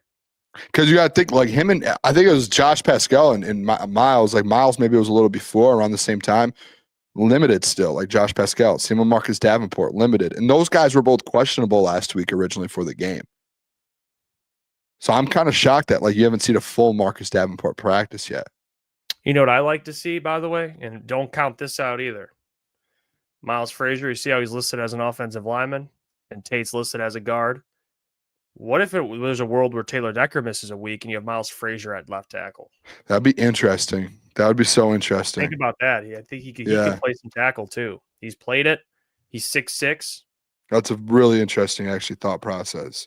Yeah, he's listed as an offensive lineman. He can play multiple positions. So it's not just your guard he can come in at. He can come in at, if they need him, he can come in at different positions. Yeah. He'd be better. I'll tell you what, he'd be better than Giovanni Manu. He was in the SEC, so. But, I trust Miles Frazier to play any position besides maybe center. He's played every position but center. He's played less of left guard, I think. Is that right, or is it right guard? He's played one of the guard spots less, but he's mostly a guard, but he could play. He's played left tackle before. A little bit of right tackle, but he's played more left tackle than right tackle. Let's see. Jumbo says, I think we need one more move by the Lions. Put in Frazier, 6'6", 325. More like 335 for Iowa Sika. 6'3", 322. Yeah, he's bigger. He's a big dude. He is. I'm so interested to see what the timeline with Miles Frazier, man. It's tough, man. Interesting. It's tough. We're at a point now. It's like the offensive line. It's just the reality is they just have not given you any confidence that they can win a Super Bowl with the O-line. I mean, it's just like, and now you got Miles Frazier coming in as a rookie to save the day. It doesn't bring you a lot of confidence. The fact that you potentially are going to have essentially 3 rookies that you're like, we need help. Like, please save us. And you're like looking at Tate, Mahogany, and Miles Frazier is just such a mind-blowing. Again, I go back to this. People might hate to hear this. I think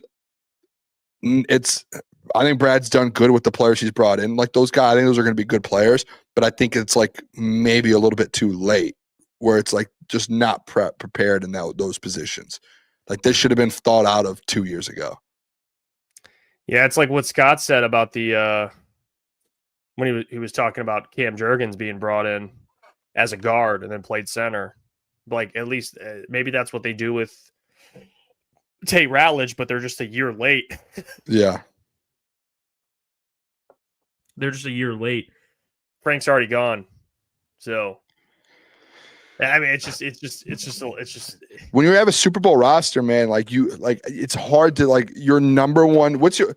I think people know this, like, what's your foundation of this team? It's your offensive line. Why wasn't that a priority? You know? No. That's weird. Yeah. All of a sudden it has been, but by the way, get your mailbag questions ready. We could do a little extended mailbag for the end of the show. I wanted to tell you too, update on our Crunch Time Fantasy League. Me and Boone got the top spot.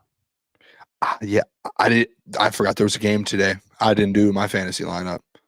And we're matching up. Well, this week? You started off good, I'll tell you what, because 2 of my players are in this game, and it's a barn burner. So. Oh no! Should I have taken anyone out, dude? The only problem is I had a 55% chance of winning, and now it's flipped, and now you're winning. You're definitely going to win, and you have a bye week as a defense. So yeah, I have Khalil Shakir in. He has 3 points, and I have Schultz in. He has 1 point. So if I can win with my defense on a bye week because I have the Chargers, they're top 10, I'm happy.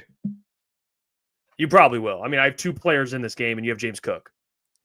And my players are not doing anything. You have players have 3 and 1, and I have James Cook with 14.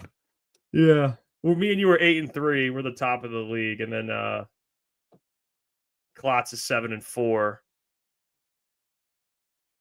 Klotz, the Doc, Adam Stark from Honolulu Blues, and then Adam Baydoun and Caleb at 6 and 5. The league, actually, the top half of the league is really good. There's 3 guys at the bottom who just do not play. I do have the most points, though, in the league. I'll take Congrats. Congrats. Hey, we didn't do anything for the most points, but I do have currently the most points. I also have 1, 2. I have like multiple guys on IR that I've dropped. Can we talk about too before we do mailbag and people drop mailbag questions? Can we talk about this Pistons trade proposal? Did you see this today? No. You didn't see the Pistons trade proposal? No. What trade? Pull it up. Someone brought it up. Let me see. Right here. It was Zach Lowe. Zach Lowe on his podcast on The Ringer. He talked about it, and he was just like, I think the Lauri Markkanen move could be something for the Pistons. The only problem is compared to last year, Lauri Markkanen's price has gone like significantly up, which I think makes sense. Like that's fair. Like Lauri's having an incredible year. There's no deal. I could play this, right? We'll look at it's a podcast. Oh yeah, you can play this. But I'm saying Markkanen specifically because I think he's that ideal for how they play and what they need. And if Utah says no, there's no deal, then I'm fine with going your way. I was about to say, I wonder what the price is with how Lauri Markkanen has played to start this year. I mean, he's averaging like 30 a game. The price is going to be everything. It's going to be Harris, Ivy, Holland, every pick and swap you have. If you want to keep Asar Thompson, which you do, if you want to keep Jalen Duren, which you're goddamn right you do, and the Jazz have Kessler's free agency coming too, and they have Kessler anyway, same draft class, same free agency class. If you want to keep, those 2 guys, which you do, if you're Detroit, then the price is Holland plus Ivy plus Harris plus 4 picks plus 4 swaps. It's the whole thing, and I might just say fuck it and do it anyway. Bring me Lauri Markkanen. I understand. I think I'm out. On it. It's a big deal. Let me tell you the reason why I would hesitate. And I think Lauri's balling. He's a really good player. 2 reasons. One, if you're going to negotiate with Danny Ainge, he's going to try and rake you and get every asset you have. That's what Danny Ainge does. He always wins trades. Number 2, so you got to be very cautious when you get into those. The other thing is, I've always been consistent with the Lauri Markkanen thing. I think he's a really good player, but he just never stays healthy. That's my problem with Lauri. He's played 55 or less games like 6 times in his career. He's been in the league for like 8. Like if you're giving up that many picks and players for a player, you better be you better be playing a lot of games. You can handle an 82 game stretch, especially postseason. Like he gets banged up a lot, man. And the problem is if he's having a career year, you buy high. You better hope that man ain't dipping back to he's playing really well right now. Maybe it might be a mistake. The Jazz want to sell high. They want to get rid of him now. This is the perfect time for them. So I don't know. It's very sketchy. I'm not trying to be the guy that says no to every big deal. I'm not afraid of making a big deal. I just don't know if Lauri Markkanen's the big deal, in my opinion. I think it'd be really expensive, and I think it's really risky. Yeah, I think there's a side of it where I would be willing to do the deal. I don't know if I'd be willing to give up that much. They're talking about 4 first rounds, 4 pick swaps. So they're talking about 8 kind of essentially. And then you're talking about Ron Holland as well, who's starting to kind of come into his own and fit on this team. Tobias, who's like the heart soul of this team. The Jaden Ivey one, like I'm willing to move with. I'm willing. Listen, I've said this before, Jeff. Like I'm okay with moving on from first because I think you're at the point right now. Even the swaps, right? Like if you did Jaden Ivey and all those picks and maybe like another piece on this team, I would be fine with it. I think it's more so like either Tobias or the Ron Holland thing because those are two guys right now who are a piece of your rotation, right? And Ron has a very, very good ceiling. Tobias is kind of the heart of it. Now, if you are replacing essentially Lauri Markkanen right now with this current team that you have now with no Jaden Ivey, you're replacing Lauri Markkanen with Tobias Harris or your Tobias Harris with Lauri Markkanen. That's like, in my opinion, that right there is like an upgrade, right? Like it's just a better player at the end of the day. And a lot of people are like so hesitant right now or in general to give up all those picks. It sounds like a lot, but like teams have done it and won doing it, right? Like if you're the Pistons, you're really not looking at like, I don't really care about our first round picks the next 4 years. Like we're expecting to compete for championships. So our picks are going to be back half of the first round anyways. And on top of that, like the guys we pick probably aren't going to be like instant impact players, like in anyways, where you might find a guy here or there that's going to come in to be a role guy. And you've seen with the Warriors here and there, and same with the Thunder, they found guys like that. But like the next 4 years, you're looking to compete. Like you're not looking to be one of the worst teams. Like you're not looking to rebuild. You don't really need those picks at the end of the day. Yeah, I'm with you. I don't think Markkanen's the move, but I'm not opposed to making a risky deal. I would like Markkanen, just not for that full price. Because Markkanen, maybe like you got to do the thing too, Jeff. Like maybe he's not healthy because of the usage rate that he's in, like in Utah. You know what I'm saying? Like that's also something over the last few years. It's essentially just been Lauri Markkanen, and it's been his squad. To where you put him on a team with Cade. For him, it'd probably be him here. I mean, it's Cade. It's Cade. Cade's your MVP. Well, he's averaging like 30 something. But that's on a team on his own. If you put him with Cade, Cade's obviously the alpha on the team, and he's just like the Robin to Batman, right? Like Cade is your Batman, and Lauri's your Robin, and then you have Jaden Ivey as kind of the Riddler. You know what I'm saying? Yeah. That's a great. Don't tell me that's not a great. That's a good analogy. Yeah, dude. Pairing him with he's. I mean, he can shoot the ball. He's efficient. That's a great 1, 2, 3. You win a chance. You can win multiple championships with those three if all three of them stay healthy. You've been off the Lauri Markkanen train for years now. I disagree with you. Yeah, I think Lauri. It's tough. If you have him healthy for a playoff run, is good. There you go. Anyone you trade for could get hurt.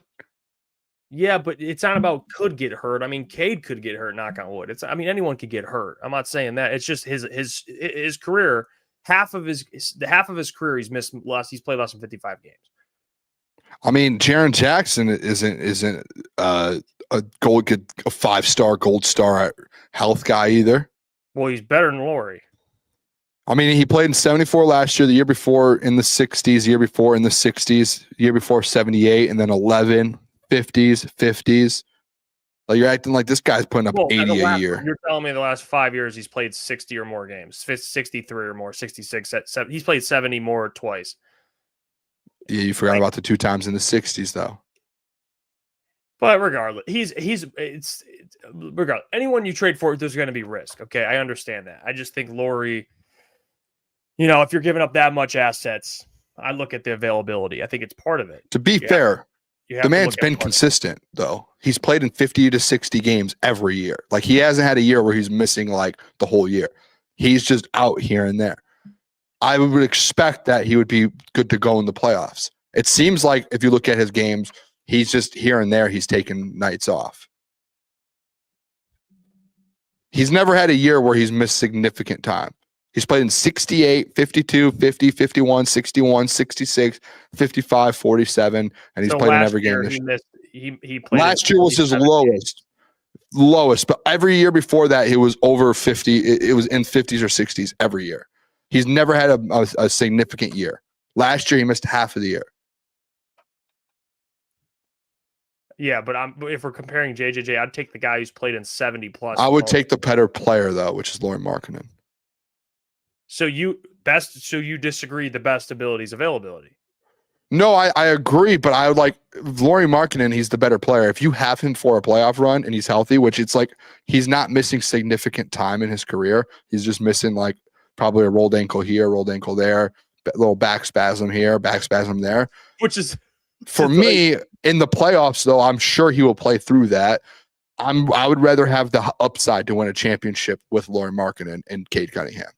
I think that's a better player, as AG's Burner said in there, a better fit. And you throw him in there with Jalen Ivey, or not Jalen Ivey, with Jalen Duren. Like, I think Lauri would fit better with what you have with Cade and Jalen Duren. Yeah. I think it's worth the risk, because if he plays in the playoffs, you're winning a championship.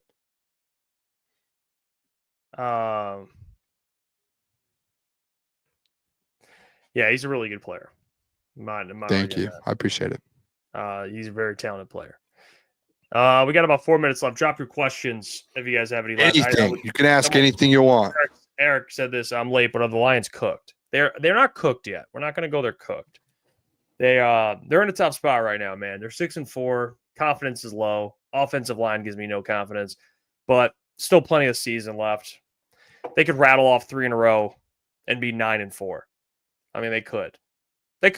So I'm not going to say they're cooked, but that offensive line, man, if I'm being honest, does not give me confidence they can win a Super Bowl. I'm just going to be honest. But I think they'll be a playoff team. I think they can win a playoff game. I think they can potentially even make a run. I just don't think they're going to win a Super Bowl. I just don't. The offensive line does not give me that confidence at all. Come on now. At all, man. Like, let alone the NFC Championship game. But winning a playoff game, I think, right now, let's just get back to – let's win some playoff games, all right? We didn't even do that last year. Didn't even win a playoff game last year. So, just do that. But he says Pistons next versus Bucks at Milwaukee. Yeah, but no Giannis, though. On that Saturday night. That's going to be good. Even though no Giannis. But I was trying to get out to a Wings game here soon. They just lost tonight 5-0. I know. Yeah, I saw that to the Islanders, too. They play Saturday at LC at 1. I probably won't go. They just lost. What's the Wings' record? They're not bad. Maybe like 12-7. Last time I checked, they were above 500 by like 5 games. 11-7, maybe. No, they're still just right around, hanging around there. That's it. Nothing. They're not like obviously 12-8-1. Yeah, they're not like the Pistons first in the East, but they're sitting there in a spot. They're about 500. Yeah, striking distance. That's all you ask for right now for this Wings team. Honestly, just like to me, it's just like I don't care if they even lose in the first round of the playoff. Like I just want to see progress. That's where I'm at with it. Just get to a playoff. Serious. That's it. Yeah. Progress. If you can find progress in this team, and they have so many, I think the positive thing too, like there are a lot of positives they do have right now. As much as you guys do go at them a little bit, like they do have a really good like young core coming up as well, especially like entwined with kind of what they have going on already with like Larkin and DeBrincat and those guys. They have some young guys that are coming up that you're looking at and you're going, okay, like there's something positive. Had a goal the other night. Yeah, I think he had 2 in one night. I think it was his first goal, and he had 2 of them. So, like, you're starting to see some of these young guys start to actually the fruits of the labor of Stevie Y. The eyes are playing. The eyes are playing that we heard for years from D-Mac. D-Mac, I had it in the back of my ear always. Every time I saw the Wings, all I hear is D-Mac in the back. The eyes are playing. It's finally coming into fruition. Long enough. I mean, shit. Can we just make the playoffs, man? Can we just have some playoff hockey? Yeah. So yeah, I'm. That's really just get to the playoffs. I don't even care if you lose in the first round. Just like if there's progress, because remember what we said. Like if you don't make the playoffs this year and this thing falls apart with the current team, like in my opinion, it's Stevie bye. Like I hate to say it, you have to move on. I don't know how you can have confidence to be like, yeah, let's just keep this thing rolling. I don't know. You're too far into it. Yeah, agreed. All right. We'll see you guys tomorrow. We'll have NFL Pick'em with Caleb. And we'll see. We'll have a special guest on tomorrow. We'll talk some Lions, Giants. We'll preview the game. We'll get into Special guest. Yep. We'll hear about our friends over from Prestige Worldwide. and then we'll get out of here. Appreciate you all. Hit the like button on Love the you stream. guys. Tell your friend. Subscribe. Let's get to 15.5. We'll see you guys tomorrow. Peace. I've interrupted the show to tell you about our friends over at Prestige Worldwide Vending. State-of-the-art vape vending machines that can boost sales to any venue, business owners, or anyone that has an establishment that customers are coming in and out of. Prestige Worldwide Vending can help not only attract new customers, but keep customers inside your establishment. Nicotine users that leave to go get nicotine, it'll be right in the place they're at. 32-inch touchscreen, customizable advertisement, which is sweet, by the way. Age verification software to scan IDs confirming age, pre-sale if required. You can pay cash, credit, debit, or mobile. Mobile payments are also accepted, and you get paid when they get paid. It's a win-win. You make your customers happy. You make money on the side. And, of course, working with a company like Prestige Worldwide Vending, who is on the up and up, can only benefit your business. Shout out to them for sponsoring the show. Now let's get back to it.